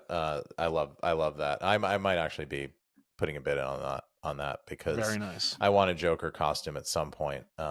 And this is what a great thing to throw over it, right? I got a real kick out of all the different. They have all these different size penguins, from like some of the ones that don't move to like a fully animatronic penguin. The penguins are great. Yeah, just very enjoyable. Again, I don't know what I'm doing, but again, one of these things where over the years I've thought about getting a penguin like 47 times, and of course never quite did. So, we'll see what happens. Cold feet. See what I did there? Yeah, I get it. Little penguin stuff. I got a real kick out of. I got to see it in person. 89887, which is the stunt. It's a foam typewriter, so that you can, from Misery, to bash her on the head with. The bottom of it is foam, and the whole thing is light. So light, delightful. And I got a real kick out of that. And 89888, which is the hobbling axe. So the hobbling hammer. Yeah, just really, really cool. And those are both in Beverly Hills, and we did a little video with them. They're really, really fun. Into the 90s next, so the 90,000. So unless you have anything. I have one last one, 89932. I don't know what I would ever do with this, but it's the Buffalo Bill kimono from Silence of the Lambs. I know you do with it, Dave. Yes, but this is a family podcast. Is it? But no, probably not. But yeah, no, the opportunity to wear this with my Orson Welles tuxedo and dance around. It's just, I mean, it's horrifying and it's wonderful and a very evocative problem. Like, talk about family. Like, you're putting that up in a family restaurant. I just love the whole like. We'd like to. My family and I would like to be sat by the "I'd fuck me" kimono. Could you ask our waiter to say "I'd fuck me" a few times as he takes our order, please? Yeah. And we'll have a bucket of wings, please. Yeah. Well, anyway, really lovely. Really, really lovely. Yes, lovely. Let's see. Where are you next? I'm 90,000. So the turning over the odometer back to lot 085, 90085. So this now we're now in session 4, which is the 4th day, Saturday, March 23rd. And this day starts with just the most incredible Titanic selection of things. Yes. Again, talk about a truck backed up to the set, and just James Cameron let them have it all. Is the thing that you are looking at a Titanic item? No. It's well past that. I was just blown away, and I'm just calling these out as we go. 976, the broken mirror. 977, a full Jack outfit. 978, a Rose outfit. They've got the door. They've got the stunt one and a hero one. The baby doll head 89980 that you see on camera. Can we buy the door, Dave, and do one of those like Mythbusters things where we put it in a body of water and could could Rose have made room for Jack on there? And we get body doubles and we reenact it and we figure I out whether feel like the other thing would be like if we ever like could afford like a TV commercial, you and I in a tank, like together, like trying to hold on to the door would be but the actual door from the That's very movie good. would be a Yeah. great ad for our show. Yeah. Yes, exactly. I would just if we were both on the door, Dave, I would just throw a Star Wars prop into the water to get you to go after it, and then I would have the door for safety. I would be wearing my kimono, so I think I would be warm enough that I think I'd be okay. I'd be able to survive the Arctic. Is that like a seat on the plane where it's also a flotation device? Exactly. The kimono it's an inflatable kimono, so not only would I fuck me, but you can inflate it up and survive and Titanic waters. The location exactly. lights go off on it. Yeah. They've got the steering wheel 991. So exciting. None of the, I don't know. I would like to maybe grab a dish or something just to have something from Titanic. But I mean, such a spectacle of a movie, but so cool. And the other thing they have, and I didn't even realize this, but they basically built one side of the ship. So for everything, right. they made like reverses. So they have they have reverse signs so they could film the other. They reversed everything to do the other side.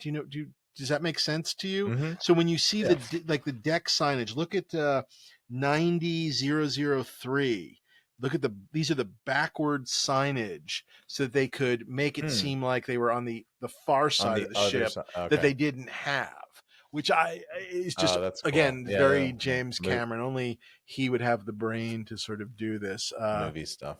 We did something like this, by the way, on Eurotrip, which was, believe it or not, we made one corner of the Vatican. And so we sort of shot everybody looking up like at, where they thought the Pope was. But then for the reverse, it was like a double reverse where then we put everybody in the corner and sort of, it was just like it was a headache, but God bless our scripty and our DP just sort of keeping it straight because Lord knows Jeff Alec and I had no fucking idea what we were. I mean, at that point where the line was ceased to exist. Yeah. Crossing the line. Like on the best of days, I don't know where the line is. Yeah. And then this was like a double, triple reverse on the line. So yeah. Anyway, sorry. Where are you next? I'm still just staring at all this Titanic stuff. It's just 90085 is my next one. 90085. Okay, I will be there. By the way, the Titanic stuff goes through 90042. I mean, it goes on 50 and on. Plus lots of Titanic stuff.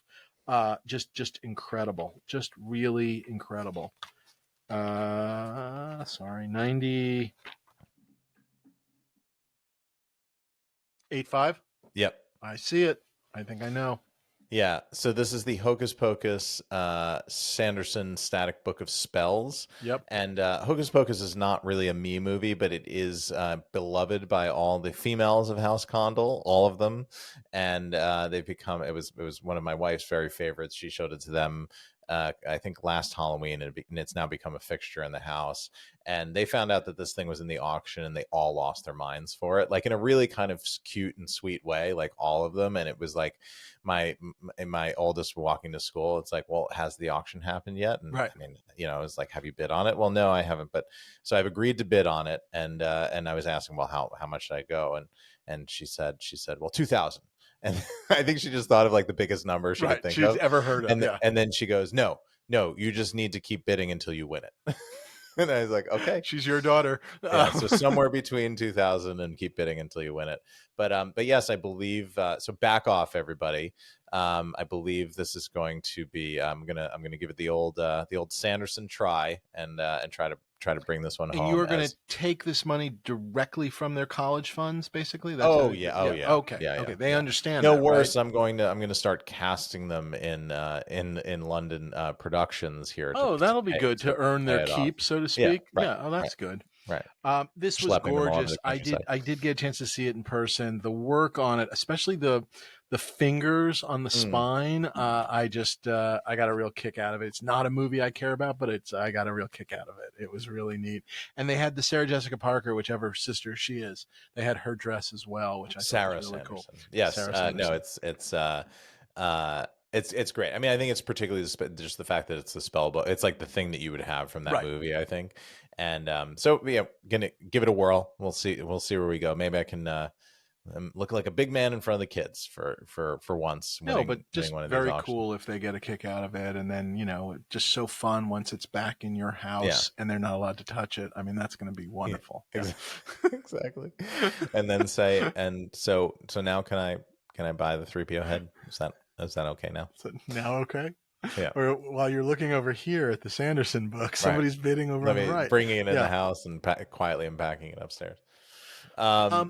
9094, 90094. God yeah. damn it. God damn. Yes, exactly.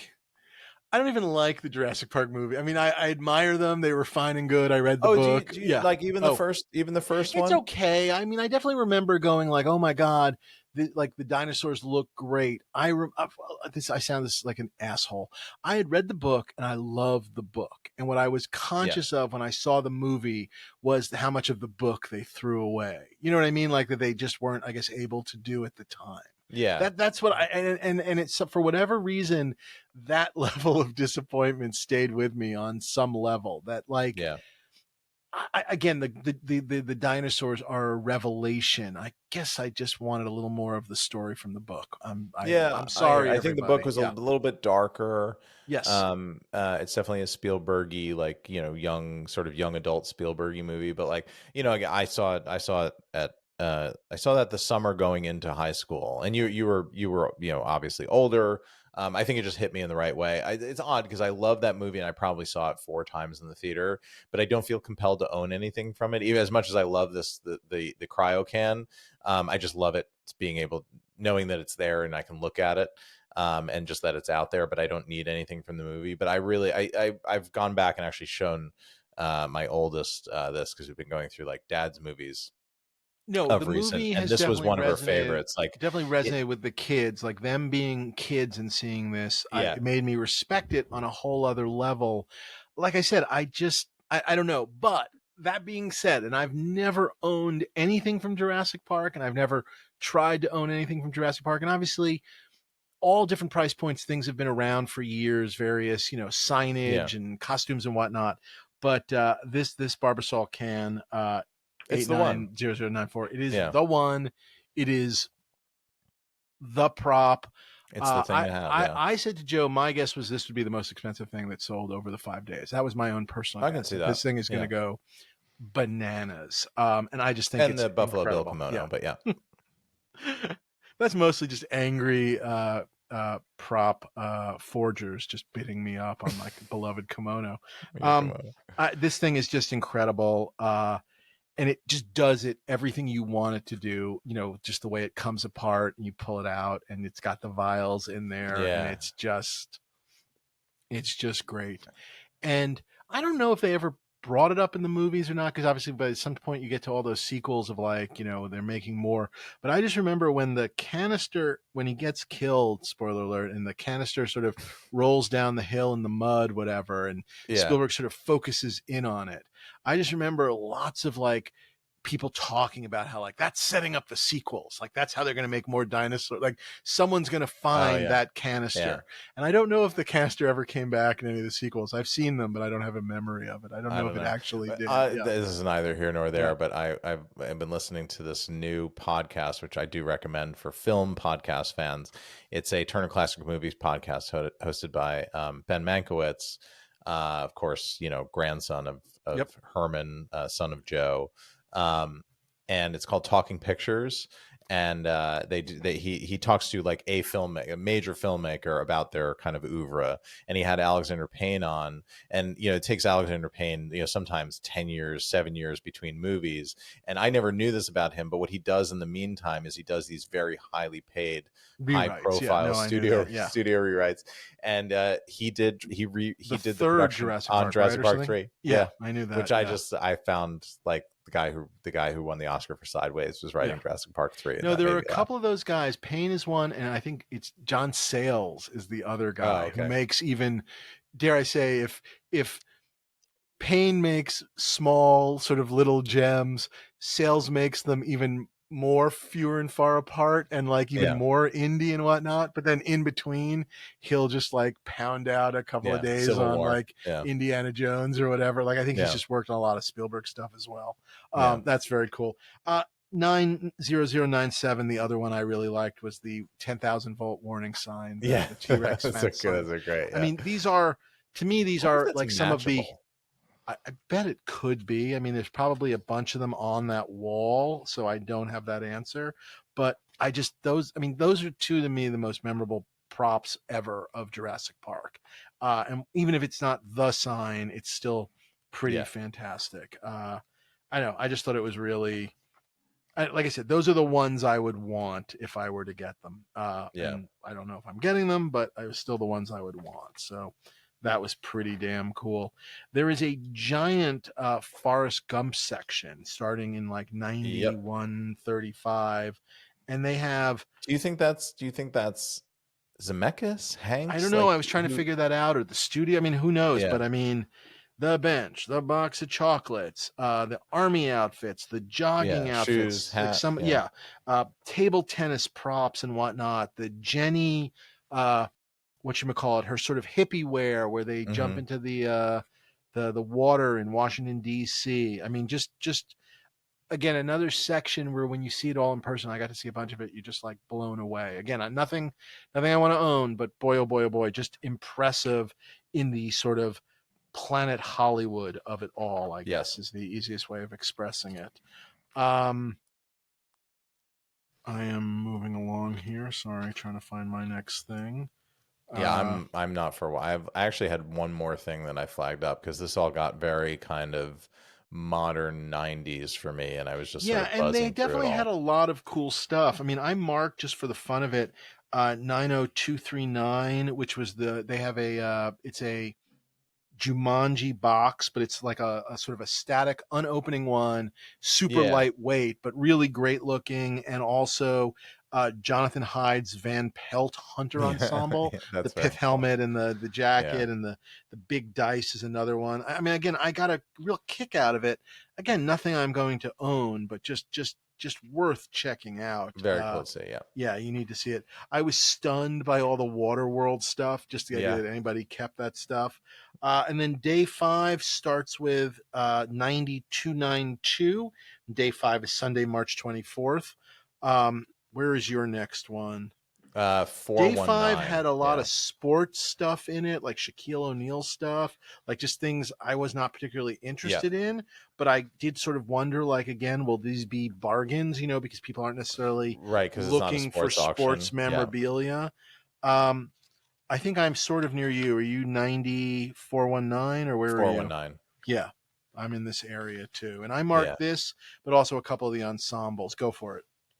Yeah, it's Ernie McCracken's translucent red rose bowling ball from Yeah. Kingpin, and I think that's freaking hilarious. Like Bill Murray, the ringer, bowler, and I love Kingpin. It's so just He's what would you call it? so good in it. I mean, the Yeah, Bill Murray, I mean, subversive. Yeah, steals the movie yeah, in a fabulous way.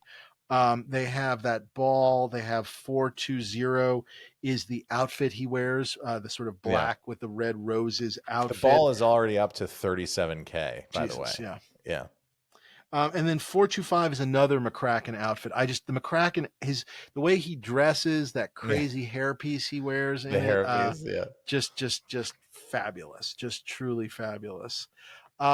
I marked that. I also marked 9432, which is the weirdest thing in the world. It's an outfit for a Kermit puppet. So it's not the Kermit puppet, but it is Kermit's Treasure Island from Muppet Treasure Island. And it's outfit. Amazing. And where's the Kermit? I mean, if the Kermit was in there, that would be the biggest thing in this auction, right? It would be incredible if there was an actual Kermit.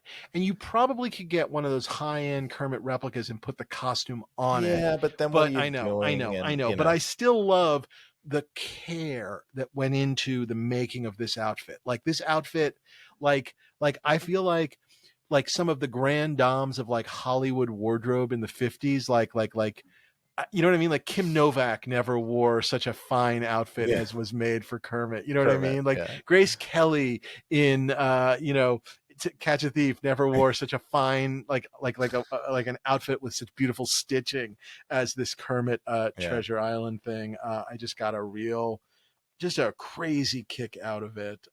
Really, I don't know, really put a smile on my face. So yeah, Kermit's outfit. There was a lot of stuff here, like late '90s, like Yeah. Lost in Space stuff, and I have to admit, I just somewhere when I was seeing Steven Seagal, I was definitely moving more quickly. A bunch of stuff from Goodwill Hunting, which was sort of wild to see. Just I don't Yep. know. Again, just thinking like, oh, we've never seen a lot of stuff from Goodwill Hunting. Well, they've got a whole selection of the wardrobe from that movie, like a really nice selection, including Robin Williams stuff, which I did think was really neat. I got a kick out of 9512, which was the Men in Black soil analyzer, just because I Yeah. love all the gadgets The from that hardware. movie, Yeah. and It's a that is a weird one. nice gadget. It's a weird one, but it plays on screen. I mean, I Yeah. remember where he like does that little moment. I guess I just got a kick out of it because it was a gadget. It was Yeah. from Men in Black, so wherever that fits in. Starship Troopers, a whole bunch of Yeah. Lots stuff. of troopers. Yeah. Some X-Men stuff, later Planet of the Apes. I'm trying to think if I marked anything else. I marked some of the Anchorman stuff. Again, I get a kick out of it. I don't know if I need it, but just to have something from Anchorman. Yeah. Um, that maybe. Do you have anything else before we hit the end of this final day? That was kind of it. Yeah, that was kind of it. It was that last day started really strong with that book. So this is Yeah. this is the 24th, right? This day. This is So the what is this? final day. Yeah, it This ends is with the just some Sunday. John Wick stuff, which, by the way, again shows you that they have something They from were John Wick yeah. Chapter 3. So they were sort of active till very recently, which is just kind of fascinating to me. But that's 5 days of this, and those were some of our favorite things. And obviously, on the live show that we'll be doing on the 17th, and again, just to say the times: 12 noon Los Angeles time, Pacific time. Pacific Daylight Time, Yep. and then 7 p.m. Greenwich Mean Time, because we Greenwich will Mean not yet Time. changed our clocks very Very confusingly. nice. Very nice. Yeah. Yes. But please join us for that. I am overwhelmed by these five Yeah, my days. I mean, goodness. it And coming right is, off the yeah, I mean, yeah.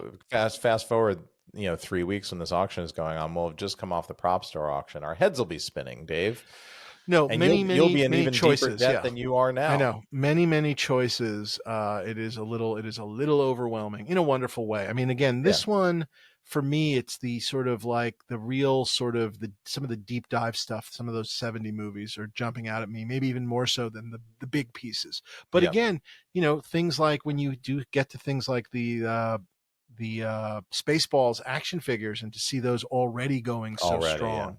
Yeah. There I are, think there's going to be some surprising yeah. prices, because it's such a wide breadth of film stuff, from But it's like also, but it is a classic. lot of things. It answers the question of whatever happened to that thing from that Yeah. movie. Yeah. And it's like, oh, Planet Hollywood had it. In some cases, we knew they had it. We knew they had the shaving cream, but like I did not know they had the action figures from Spaceballs. And of course, it makes perfect sense Yeah. that they have the action figures from Spaceballs. And now we are going to see a crazy price on those action figures, which is Yeah. insane. And it's possible that those were one of one, right? It's possible they just made one set for that I gag. bet they were one of one. I mean, Yeah. really. I mean, I made 7 other sets and I'm selling them privately on Facebook. Goodness. Yeah. But no, they don't match at all. You'll love them. Down with private sales. I don't know. Any conclusions for you? Anything killing you here at the end? Like, I mean, obviously the Hocus Pocus book is definitely high on your list. Anything you're thinking about? Yeah, I mean, I'm like still really. thinking. Yeah, I'm still thinking about other things. Certainly, I haven't fully. I kind of want to go through the prop store auction again too, and just see how, because it's sort of like on a very kind of 10,000 foot level, even 30,000 foot level. It's sort of bizarre that like 3,000 lots have just come our way from our 2 major auction houses, right. And there's kind of nothing that's like you're burning my house down. Okay. Which I consider maybe myself that's a lucky. good thing. Maybe that's a good thing. Yeah. I mean, there are things that I like, but there's nothing that I'm like, gotta have it, can't, so but there are things that I like and I want to make sure that I didn't miss anything. Like that soil analyzer. I mean, I love that movie. I bought those 2 suits last year. I'm hoping to add hardware to it. I mean, maybe I should just try to get that piece of hardware because that's one to have as a placeholder for, for the future. But I don't know. I know, it's just with the way auctions are these days, and maybe this is a discussion. Maybe this is an episode, by the way, is to do an episode about placeholders. You know what I mean? Just like, Yeah. because there's this thing of like, it's like things of like, well, I want this, it's not available, but this is, and then also things like, should I buy those boots and hope I get a Superman suit? They're kind of, there's a similar relationship there, but just in terms of prop buying strategies. But maybe that's a good episode for the future. That is a good episode. I mean, the big placeholder in the prop store auction, the jacket. And I don't mean to call that right. No, I the get it. indie I get jacket it, yeah. a placeholder, but for me it would be because I have what I have. The unfortunate what's the word I'm looking for? The unfortunate sort of end conclusion with these two auctions so close to each other is it's not just making a list of what you like in any one auction. It's then looking at the two auctions and trying to think about like, where am I going for it here, and where am I going for it there, and if I spend X here, what's Y? And obviously we know the order, and the order's set, and there's nothing you can do about it. So obviously certain things from the props or auction are going to play out first. This one for me is a little, maybe, like I said, deeper in the 70s stuff that I'm interested in that maybe is not what everyone else is interested in. Yep. And so I am definitely staring at some of that stuff as opposed to, again, but and that being said, though, then there are things like the action figures, which maybe already are beyond what I wanted to spend on them. The T2 jacket jumps out at me, a couple other odds and ends, but boy, oh boy, oh boy, I don't even know where I am. Is there anything, my game that I wanted to play today as we come to a fine end? And by the way, once again, please check this all out at ha.com. And do remember, Heritage, the auction will be Treasures of Planet Hollywood, March 20th through 24th. But the whole catalog is online at ha.com. And you can see everything on display. Not everything, but you can see a big chunk of stuff on display at the Beverly Hills Heritage office through the 18th, and you can call over there and get their hours, but they're, I think, open every day, 5 days a week, I think. So check that out. As there, the game I was going to play, if this is a game at all, is there anything you ever saw in a Planet Hollywood that isn't in this catalog that you would love to have? Not that I can remember. Okay, now. And maybe between this game. and the I was previous, trying to think if there was. There were some previous auctions that we think were might have been Planet Hollywood. Yeah, so I think that was covered off in those. Yeah. All right, you got a game for me then? I got nothing. I was trying to think too. I was hoping you were going to say something and it would make me think of something. I mean, is there a Star Wars thing that you remember? Because my thing is like I was going to Planet Hollywood. I definitely remember seeing things, but I think like I saw like Chewbacca and didn't realize Chewbacca wasn't a screen used Chewbacca. Things like that. Memories of being sort of a younger non-prop collector. Well, that's a terrible game. I fucked us royally. If you could have anything from Silence of the Lambs, what's your? That's actually a good one. That's a good movie. Because I really love that movie. And my first screenwriting course that I ever took, I took a course in college that was taught by a visiting professor because Villanova did not have any screenwriting programs. So somebody came in from Temple, and I've actually stayed in touch with her over the years. A wonderful lady named Sloan Seal. Wonderful teacher, and the first movie she taught us was actually Silence of the Lambs. She handed us the script and then said, broke it down for you. Just kind of took it. She's like, "This is the." I think it was specifically about first acts, but she was like, "This is the cleanest, most incisive, surgical first act, and the character work, the way Ted Talley, deftly brushes in the world building and teaches you how the world works and who Clarice is, and tells you that she grew up poor without telling you, and like it all kind of imprinted on me. And I had seen the movie before that, but then from there I watched the movie with a greater sort of storyteller's appreciation, and I really do love it. I'm stalling because I don't know what the answer is. I have always Mask, I mean, I don't know. Does it bother you? Sorry, I'm going to ask. This is more of a screenwriting thing. I love the movie. I mean, I really love it. I think, certainly when that came out, I was in college, and definitely in a world where a lot of times best pictures were movies that I didn't love. You know what I mean? Yeah. Like where they always seemed Yeah. like they were picking quote unquote important movies and whatnot. I remember it Stuffy winning Best period Picture pieces. and just going like, yeah, that is truly what that was a, again, maybe genre defying Best Picture, but just a really fabulous a film. But I do remember from a writing perspective, I'm always slightly bothered by the switcheroo, because obviously, they're constantly kind of, every time you switch locations, they're telling you where you are.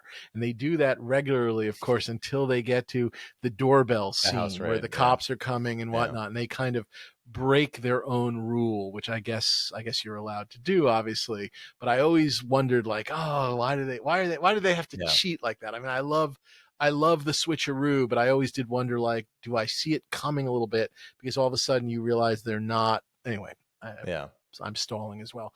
No, the mask, obviously, the Lecter mask, obviously, is something very special. I always thought, like, her temporary ID would be something interesting too. The one he sort of passes through, and he's kind of like the expiration date and whatever. There's all the newspapers. There's his art would be interesting. His art. Some of that has shown. Never like the final ones, but ones that looked like they were maybe part of it. In progress, Yeah. I always thought it'd be interesting to have, like, what he goes like, that's the Duomo as viewed from wherever. I always thought that would be kind of a neat piece to just have on your wall, only because it would look like real art, but then you'd be like, oh no, that's Hannibal Lecter's drawing of the Duomo. Yeah, the head in the jar. Benjamin Rasfel or whatever his name is. But I mean, the kimono is a pretty good one, though. I'm just going to say the kimono is pretty good. It comes back around. It comes back to the kimono. The inflatable kimono. The couch would be really good. Can you help me with the couch? This is great. You get in the van I mean, I guess you got to go the mask. I guess you got no choice. You got to go the mask. I'll tell you, what I love, though, is I love the crazy orange jumpsuit that what's his name from the other version of Hannibal Lecter, Manhunter, the Michael Mann version. Brian Cox. Brian Cox, yes, when he's in the crazy orange jumpsuit. There's just something visually about that movie that's just stunning. So this podcast has gone totally off the rails. So another story. I was working in my previous career in copywriting, and my boss, at some point, he was a big, like, movie nut. He was also a frustrated screenwriter, and we were always doing obscure movie references back and forth. And at some point, I was looking for, like, this is like dating myself, because I was looking for, like, I don't know, a framer or something in New York City, and he was like, oh, I think I've got somebody's card, and he went to get, like, his business cards. This is, again, pre-cell phones. And then he ran out of the room. No, he brought him into my office, and he, like, found the one, and then he took the time to go and pause at the door to my, like, cubicle or whatever, and do the thing where he, like, sort of folded them and then then dropped them in sort of such shade back into his office. And it was like a joke for one person, but he knew I would get it. The one person, that's perfect. Delighted by it. Imagine if he had that kimono. Just imagine if he owned the kimono. Yeah, that's right. Maybe he does. Well, this has turned into a 2-hour monstrosity. I guess there was really no good way. And that was, can you imagine if we did every item in the damn thing? Dave, my Lord. I'd be dead. No, this would be an 18-hour show. Yeah. Somehow what a catalog. What a catalog. What a month of auctions. We have everybody, you guys have a lot to think about. We have a lot to think about. Write us, tell us what you're thinking about. And come to the live broadcast. Come to the live. We'll talk to you soon. Please rate us, follow us, all sorts of things. Props Podcast. Yeah. Write us, streamsaremadeofpodcast@gmail.com, and join us for that live show, and we'll see you next week. Bye-bye.